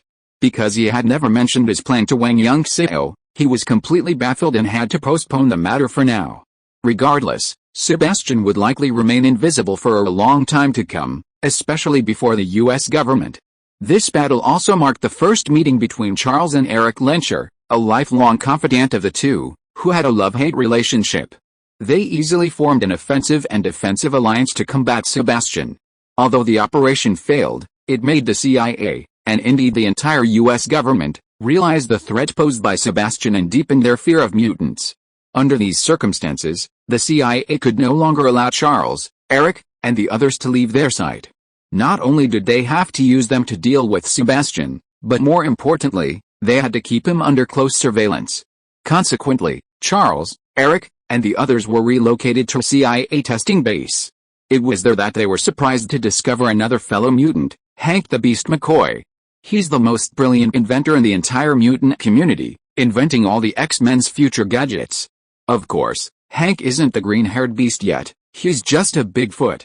But it won't be long before he'll transform into a true beast, thanks to his own X-serum, created using Raven's genes. But before that happens, Hank will soon possess the brainwave enhancer that will maximize Charles's telepathic and mind control abilities. Sebastian, it turns out, is hiding somewhere deep in the ocean, but Charles, Eric, and the others haven't been idle either. They've begun using their still improved brainwave enhancer to conduct a large-scale search for other mutants. Salvador, the angel, possesses a pair of insect-like wings on his back that fly through sonic vibrations. Normally, they're attached to his shoulders, resembling tattoos. He can also breathe fire and venom, and his left and right hands can generate ice and fire energy. Darwin Amon, whose body can adapt to its environment and evolve, possesses immense potential, making him undoubtedly one of the most formidable mutants. Ravager Alex Summers can fire high-energy beams and unleash powerful plasma blasts, though they are difficult to control. Siren Sean Cassidy's sonic attacks can disrupt the hearing systems of most creatures and even cause severe damage. He also possesses ultrasonic hearing and can fly using a ultrasound. These individuals were quickly found and recruited by Charles and Eric. Honestly, their current situation wasn't very good. Salvador was a dancer, Amon was a taxi driver, and Alex was even in prison. Only Sean was relatively well off, but he had just suffered a breakup. This demonstrates the depth of the ostracism faced by mutants in the United States. Charles and Eric even approached Wolverine James Howlett, but they retreated before they could even finish a sentence, uttering a single "get lost" from James. Although recruiting James failed, together with Charles, Eric and others, they also formed the preliminary team of the first generation of X-Men. However, they are still too immature, even Charles and Eric are like this. Please collect, subscribe, recommend, and vote. Chapter 121 The Beginning of Cooperation. With Sebastian now completely missing, Charles and Eric planned to use this time to train everyone, including themselves, for the upcoming war. Unexpectedly, Moore arrived with the latest CIA intelligence. Sebastian was suspected of appearing in the Soviet Union, secretly meeting with a Soviet general. Upon hearing this, Eric was enraged and rushed to the Soviet Union, never to forget what Sebastian had done to him and his mother. Charles, equally determined to eliminate Sebastian, naturally offered no resistance. Immediately, under CIA guidance, the two secretly traveled to the Soviet Union. Upon arrival, they were escorted by CIA agents embedded in the country, and easily reached the general's residence. With his enemy right in front of him, Eric could not resist. He ignored attempts by Moore and others to stop him and charged straight into the residence. As his close friend, Charles couldn't stand idly by, and quickly followed suit. The two men then caused quite a stir. Although they successfully captured the Soviet general, there was no sign of Sebastian. Not only did they return empty-handed, but the Soviet general was also deeply ashamed of the incident. A vocal advocate of war, he was deeply resentful of the CIA and, ultimately, the US government behind it.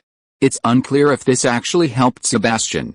Furthermore, while the two were en route to the Soviet Union, Sebastian received a secret tip-off and, along with his right-hand men, Azazel the Red Devil and Janus Questi the Torrent, stormed the CIA's test base. Sebastian, however, was unaware that this so-called secret tip had been deliberately leaked to him by Wang Yunxiao. Of course, Selene also played a significant role in this. To this day, Wang Yunxiao still can't fathom Selene's true motives, and can only be wary, avoiding provoking her whenever possible. Despite the formidable defenses at the CIA testing base, they were no match for Sebastian and his three companions. Azazel and Janus easily overran them, even without Sebastian having to intervene. The entire base was completely destroyed. Easily locating their targets, young mutants including Raven, Sebastian began his deceptive tactics. Surprisingly, someone, swayed by Sebastian's promise of a queenly life, resolutely betrayed him and threw themselves into his arms. This person was none other than Salvador, a dancer who had always lived at the bottom of society, at the mercy of others. The others, unable to bear to watch Salvador's path, tried to intervene, and indeed did so. But not only did it prove futile, it also resulted in the sacrifice of Amon, their most promising member. Ultimately, they could only watch as Sebastian and his companions calmly departed with Salvador. When Charles and Eric returned, they were stunned by the scene they witnessed. After learning the full story, especially Amon's sacrifice, the two lapsed into a long period of silence and grief. Furthermore, this further strained the already tense relationship between the small mutant group led by Charles and Eric and the CIA. Charles and Eric resolutely decided to lead the other mutants, break away from the CIA, and forge their own path. In fact, even before this, with their intelligence, they could have easily seen the fear, wariness, and hostility of the CIA, and even the US government behind it. It was then that Charles truly understood the wisdom of Wang Yunxiao's earlier advice. However, leaving the CIA test base was easy. But truly escaping the CIA and the US government's surveillance, or even arrest, was a far greater challenge. Ultimately, it was Raven who suggested seeking Wang Yunxiao's help, believing that the Umbrella Group's power should be enough to protect them for a short period. Afterward, they could find another solution. Although Charles didn't want to cause trouble for Wang Yunxiao, he couldn't resist the urging of others. Since they didn't have any better options, they had no choice but to agree.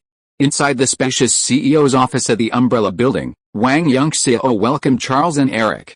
Not only him, but also Ada Wong, Lane, and Emma were present. "Welcome, Charles, and everyone else," Wang Yunxiao warmly welcomed Charles and his group. "Hello, Mr. Wang. They're all my compatriots, Eric Lansher, Hank McCoy." Charles quickly introduced the other mutants to Wang Yunxiao one by one. Following Charles' introductions, everyone followed suit and greeted Wang Yunxiao. "Hello. These two are Umbrella CEO Ada Wong and Security Director Elaine Ocampo, both of whom are my immediate superiors." Wang Yunxiao introduced Ada Wong and Elaine to Charles and the others, finishing with a joke, avoiding any mention of the previous incident to avoid embarrassing Charles. The two women warmly greeted Charles and the others, inviting them to take a seat and having their secretary bring a variety of drinks. Mr. Wang, you were right before. I was overthinking things, and that's why I've ended up like this. Wang Yunxiao didn't mention it, but Charles couldn't help but speak out. With a wry smile, he recounted everything he'd been through recently.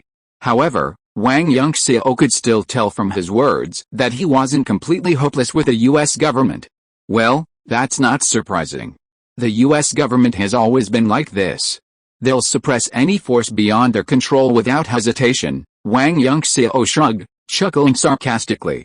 So, we're truly desperate now, and we can only come to you for help. Charles, feeling even more bitter, gritted his teeth. No problem. Charles, just stay here and relax. No one will bother you, Wang Yunxiao said with a confident smile, agreeing with remarkable alacrity. Not to mention that he was going to use Charles and the others to deal with Sebastian anyway, even if it was simply to show goodwill to the future X-Men and the Brotherhood of Mutants, he wouldn't refuse. As for whether this would incur the wrath of the CIA, Wang Yunxiao didn't really care. Not to mention that with the current power of the Umbrella Group, they weren't afraid of the CIA at all. Charles and the others couldn't possibly remain under the protection of the Umbrella Group forever. Perhaps, before long, Charles and the others would leave and establish their own factions. Thanks to for the guaranteed monthly ticket.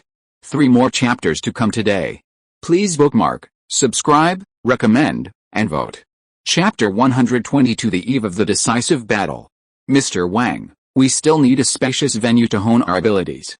You know, we ain't no match for Sebastian right now. Charles beamed, but after a moment's thought, he added, of course, I have a manor on Long Island. It's more than large enough for you. Wang Yunxiao nodded with a smile, agreeing with equal eagerness. He wasn't referring to the manor where he currently lived, of course. With the rise of the Umbrella Corporation, his wealth had escalated to an astonishing degree, and he had already purchased countless manors and mansions across the United States. In fact, even if Charles hadn't mentioned it, Wang Yunxiao wouldn't have housed these people in the Umbrella building. Not only did it hold many secrets that couldn't be known to outsiders, but he knew exactly what these people were going to do, and this place wasn't enough for them. After a brief conversation, Wang Yunxiao had Ringleader's special security team to secretly escort Charles and the others to the manor. He could clearly see that Raven and the others were still reeling from the grief of witnessing their companion's murder. In the days that followed, Wang Yunxiao didn't bother Charles and the others, even withdrawing all the security forces. He didn't want to leave them feeling watched or distrusted. This action truly made Charles and the others grateful for him, and he began to gain their genuine friendship. However, Charles and the others had no idea that the manor was rigged with countless hidden cameras, all controlled by the White Queen. Everything they did was under Wang Yunxiao's watch. This security system wasn't limited to the manor, all of Wang Yunxiao's properties were equipped with it. These were, of course, products of technology from the world of Resident Evil. The very next day after Charles and the others arrived to join Wang Yunxiao, the CIA arrived, but Emma quickly dismissed them. Even CEO Ada Wang refused to show up. The CIA was furious, but they had no real solution. This wasn't just because the CIA and Umbrella Biotech had a long-standing trade partnership for a new super soldier serum, it was also because Umbrella had become a behemoth they couldn't afford to provoke. Not to mention Umbrella's staggering financial resources and influence, even the specialized agencies of other nations, such as the FIA, SHIELD, the US military, and Britain's MI6, would absolutely forbid the CIA from doing so. Interestingly, the CIA representative seemed unaware of Wang Yunxiao's existence. Whether this was intentional on Moray's part, Charles's advice, or something else entirely, it was unclear. Time slipped by unnoticed, and the world situation grew increasingly dire. The US and the Soviet Union showed no sign of relenting, and the shadow of war loomed over the world. One day, in the office of the Umbrella CEO's assistant, Wang Yunxiao, holding the cuddly Emma in his arms, sat in a large, comfortable executive chair, watching the US president's address. Our national policy is to consider any nuclear missile launched across the embargo line surrounding Cuba as a Soviet attack on the United States, necessitating a full-scale retaliatory response, the US president stated solemnly on the screen. It looks like Sebastian's plot is about to come to fruition. Shouldn't we stop him? Emma asked softly. Don't worry. There will surely be someone more anxious than us, Wang Yunxiao said with a faint smile, hinting at something. Ding-ling-ling. Before Wang Yunxiao could finish his words, the crisp ring of the phone began. Hello, Emma answered the call. Unbeknownst to her, her expression immediately brightened, her eyes flickering with surprise and disbelief. You're here pretty quickly, Wang Yunxiao muttered softly. With his keen hearing, he could clearly hear everything that was said. It turned out to be the receptionist calling to ask for instructions. A senior CIA agent, Mora, had specifically requested a meeting with Wang Yunxiao. Was a meeting necessary? Bring them over. At Wang Yunxiao's nod, Emma had the receptionist bring Mora over. Welcome, Agent Marktag. Moments later, Mora was ushered into the office, and Wang Yunxiao greeted her with a smile. Hello, Mr. Wang. I need to see Charles immediately, Mora said eagerly after a simple greeting. Oh, Wang Yunxiao, however, was not in a hurry at all, and looked at Mora calmly. I'm sorry. I'm not here as a CIA agent this time, but only as a personal representative. So, please agree, Mora, realizing she had been too impatient, calmed down a bit before pleading earnestly. No problem, Wang Yunxiao stared at Mora for a long moment before nodding with a smile. Then let's go, Mora said, overjoyed, but also eager. Wang Yunxiao naturally understood why this was happening, and without further delay, he, Emma, and Mora immediately drove to the manor where Charles and the others were. When the three of them arrived, Charles and the others were already waiting at the gate. On the way, Wang Yunxiao naturally made sure to acknowledge Charles. Mr. Wang, welcome. Charles personally opened the car door for Wang Yunxiao as a sign of respect. It seems you've had a very fulfilling time lately. Seeing Charles and the others' spirits completely different from before, Wang Yunxiao smiled and patted Charles' shoulder. Of course, a glint of pride flashed in Charles' eyes, genuinely proud of the tremendous growth his companions had achieved in such a short period of time. More importantly, these like-minded people had officially formed the X-Men. We'll discuss this later. Agent MacTaggart seems to have something urgent to discuss with you, Wang Yunxiao said with a smile. Charles, as he spoke, Mora also stepped out of the car. Mora, long time no see, Charles smiled, his eyes gleaming with surprise as he strode forward to embrace Mora. The series of events they had shared had already forged a deep bond between them. This, in turn, made Raven, who had initially harbored hopes for Charles, completely give up and begin to grow closer to Eric. It wasn't that she had quickly found a new love, but rather that she and Eric already shared many similarities, both in character and philosophy. Please bookmark, subscribe, recommend, and vote. If you are listening to this novel on a channel other than Fanfic World, it means it was downloaded and re-uploaded without effort. We warmly invite you to visit our channel, Fanfic World. There you will find the original version of this story and many other novels of various genres. We look forward to seeing you dive into a world of incredible novels. Chapter 123: A Restless Night. In the living room, everyone took their seats. After the brief, lively reunion, everyone's expressions gradually grew serious. It was clear to everyone that Mora's presence, both on behalf of the CIA and herself, foreshadowed the impending decisive battle. The latest news is that Sebastian and his accomplices will appear in the Cuban Strait, Mora said solemnly. Is the news confirmed? Charles asked gravely. Is that even necessary? Isn't a showdown between two superpowers the very beginning of World War II that Sebastian has been hoping for? How could he miss this opportunity? Eric said expressionlessly, his eyes gleaming with an icy coldness. He had truly waited far too long for this day to come. Mr. Wang, what are your thoughts? Charles turned his inquiring gaze to Wang Yunxiao. Of course, I will fight alongside you. However, I suggest you all get a good night's sleep tonight and rest up. Tomorrow's battle will definitely not be easy. Wang Yunxiao smiled, his calm gaze slowly sweeping across everyone's faces. This also caused everyone's mixed feelings of nervousness, worry, and anxiety to subside unnoticed.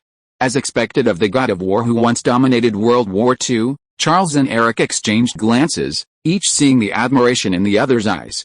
After a brief exchange, everyone dispersed. Wang Yunxiao and Emma also left the manor, as they had more important matters to attend to tonight. Although Wang Yunxiao had warned Charles and the others that night, none of them had experienced anything major, and with the decisive battle approaching, their hearts were inevitably restless, and the manor was bound to be bustling with activity. First, Hank, the genius inventor, had finally developed X serum using Raven's X gene. He approached Raven with 2 bottles of the finished product, intending to share this remarkable invention with his beloved. Unfortunately, Raven had already fully embraced Eric's philosophy, taking pride in her mutant identity and naturally unwilling to give up her abilities and return to the ranks of ordinary people. This left Hank deeply disappointed, but he persisted with his original plan and injected himself with the X serum. However, not only did his hoped-for outcome not materialize, but he was transformed into a true blue-furred beast. The reason for the blue color was naturally due to Raven's X gene. Having rejected Hank, Raven approached Eric and then Charles. Both attempts were unsuccessful, with Eric's preference for her mystique form, which only solidified her resolve to follow Eric's lead. As for the other mutants, while they didn't cause any major disturbances, they were all tossing and turning, unable to sleep. Meanwhile, Wang Yunxiao took Emma back to the manor and brought her to its underground chamber. The decisive battle was tomorrow, and Wang Yunxiao had given up on waiting until he had evolved into a second-generation zombie before transforming Emma, deciding instead to transform her into a zombie tonight.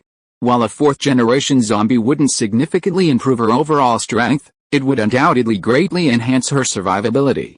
Furthermore, Wang Yunxiao suddenly changed his mind and decided not to involve Ada Wong and Lane in the battle against Sebastian. With the support of mutants like Charles and Eric, the 2 women's involvement was unnecessary. The reason was simple: their current identities were too special, especially Ada Wong, who was the official leader of the Umbrella Group. If they displayed excessive strength, they would inevitably intimidate all parties involved, and even a joint suppression was possible.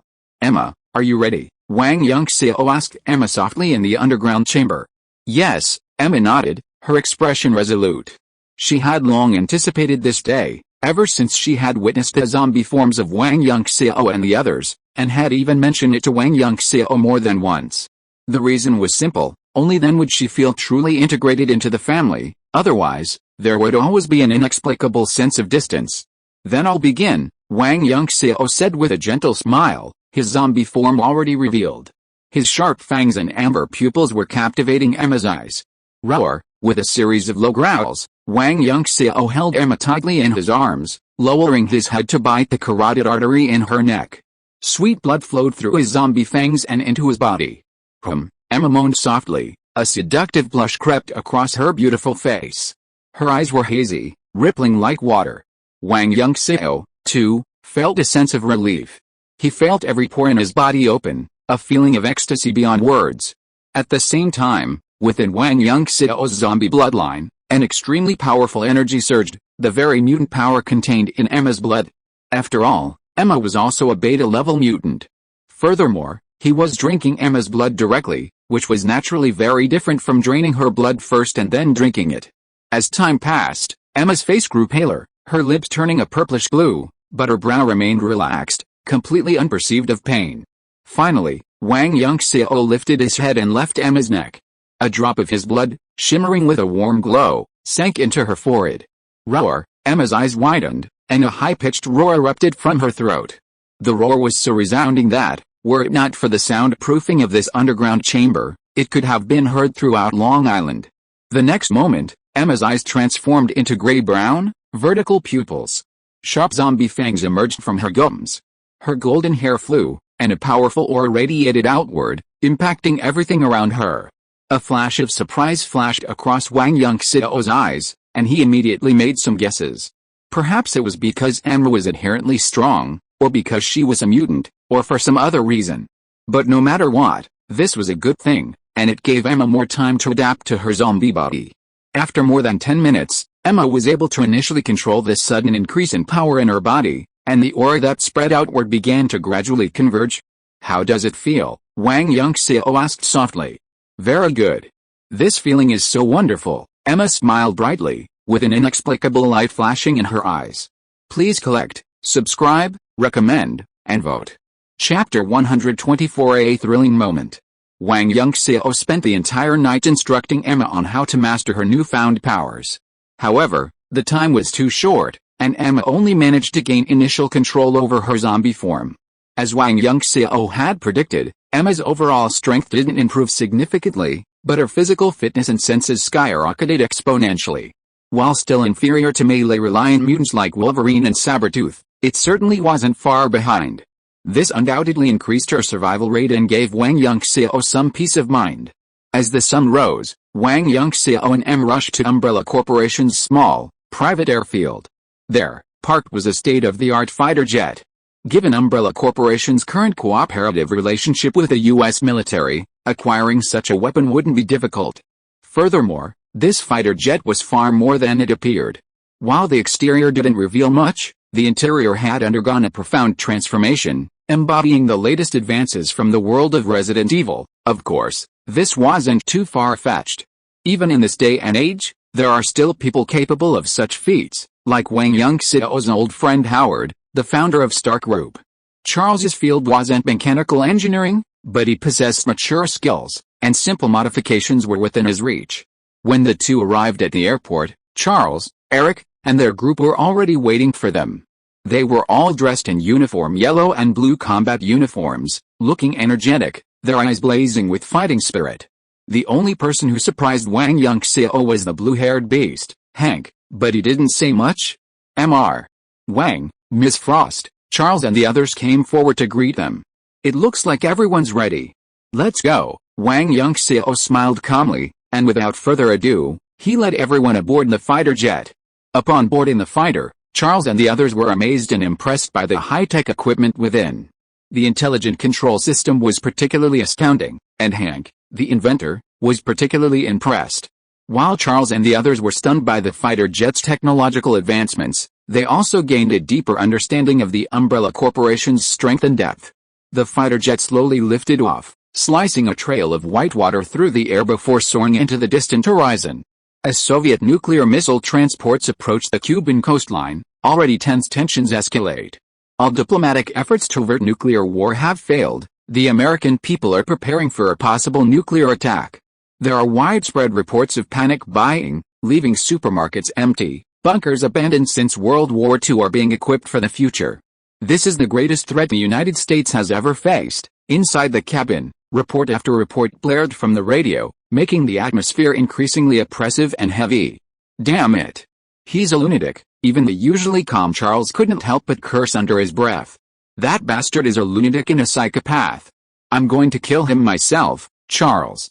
I hope you won't stop me then, Eric said expressionlessly, looking Charles straight in the eye. Just as Charles understood him, he also understood Charles, which was why he had pointed this out in advance. Eric, you know, as a friend, I hope you won't let hatred cloud your mind. Charles frowned, unable to resist admonishing him. Stop the nonsense. You should know exactly what that bastard did to me, Eric interrupted impatiently, then closed his eyes and ignored Charles. For a moment, the atmosphere in the cabin grew even more oppressive. Everyone looked at each other, not daring to break the silence. Wang Yunxiao watched the scene with great interest, imagining the future love-hate relationship between the two. It was truly fascinating, wasn't it? Fighter jets streaked through the sky, already over the Strait of Cuba.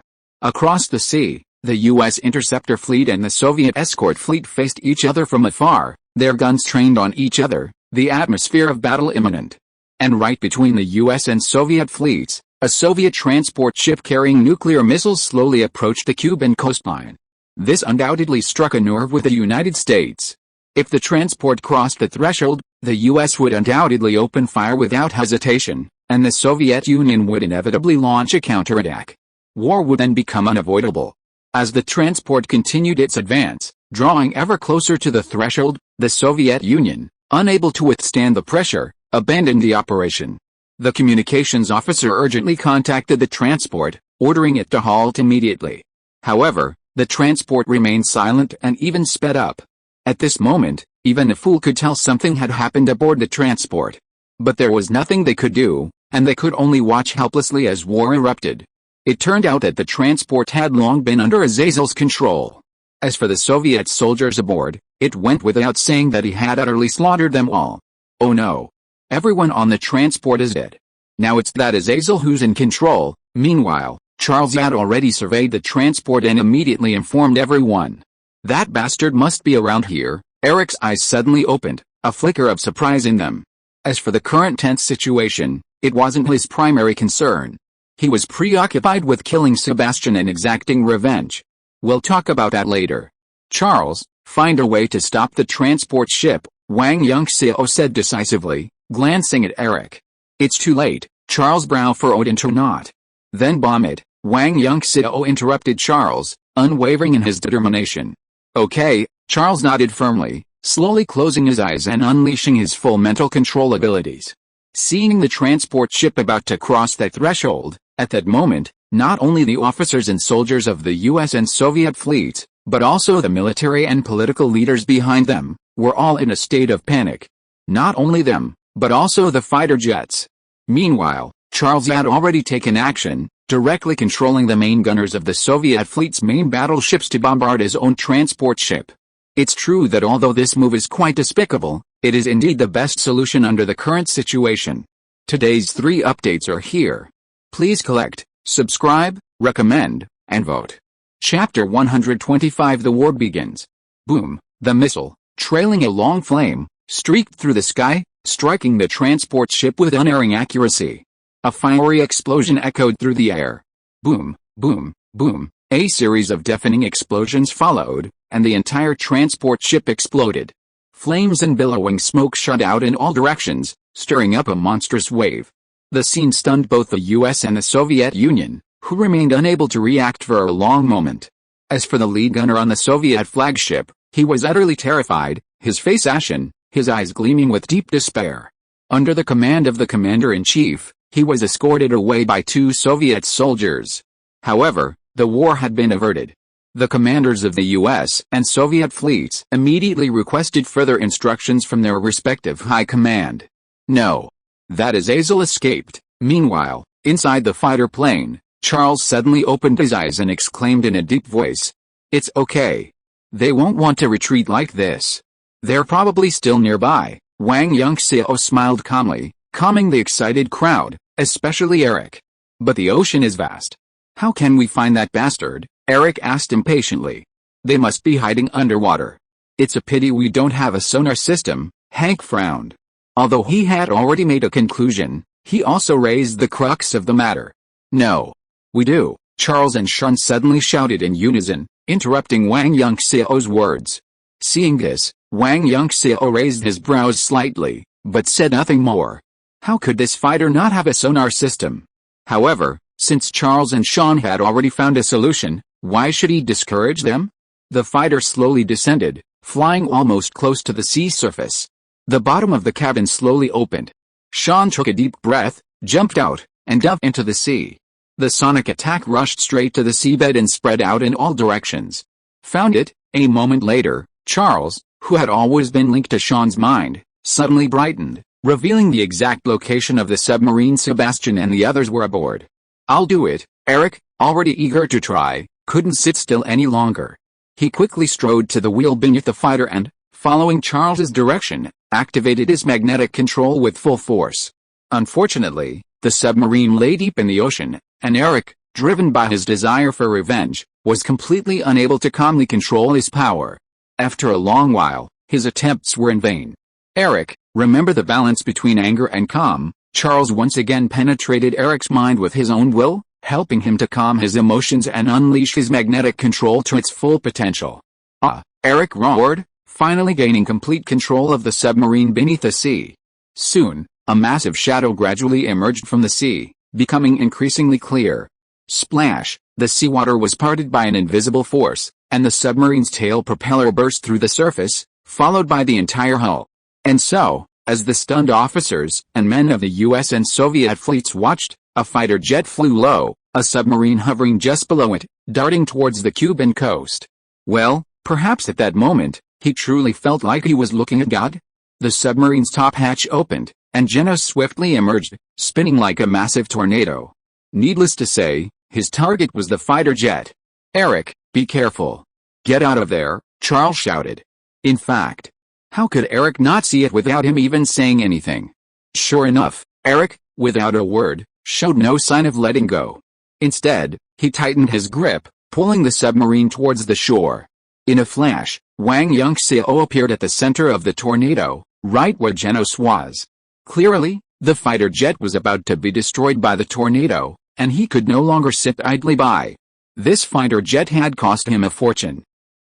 Genos was horrified as he watched Wang Yunxiao so close. Not only was he well aware of Wang Yunxiao's danger, but he had never expected to encounter him here. Bang! Wang Yunxiao didn't bother to waste time with Genos. With lightning speed, he struck him on the back of the head with a fierce knife-like blow. Poor Genos barely managed to utter the word "you" before his eyes rolled back and he passed out. While this guy wasn't weak, he was vastly inferior to Wang Yunxiao.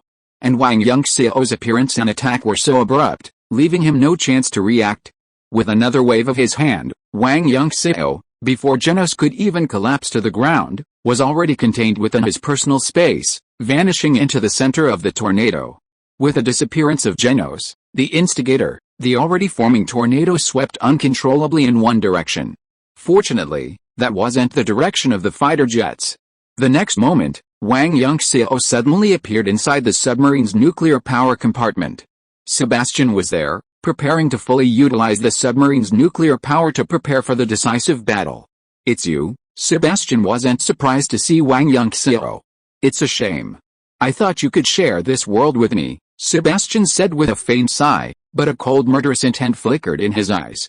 Really, Wang Yunxiao didn't know if he was right or wrong. He wouldn't believe Sebastian's lies.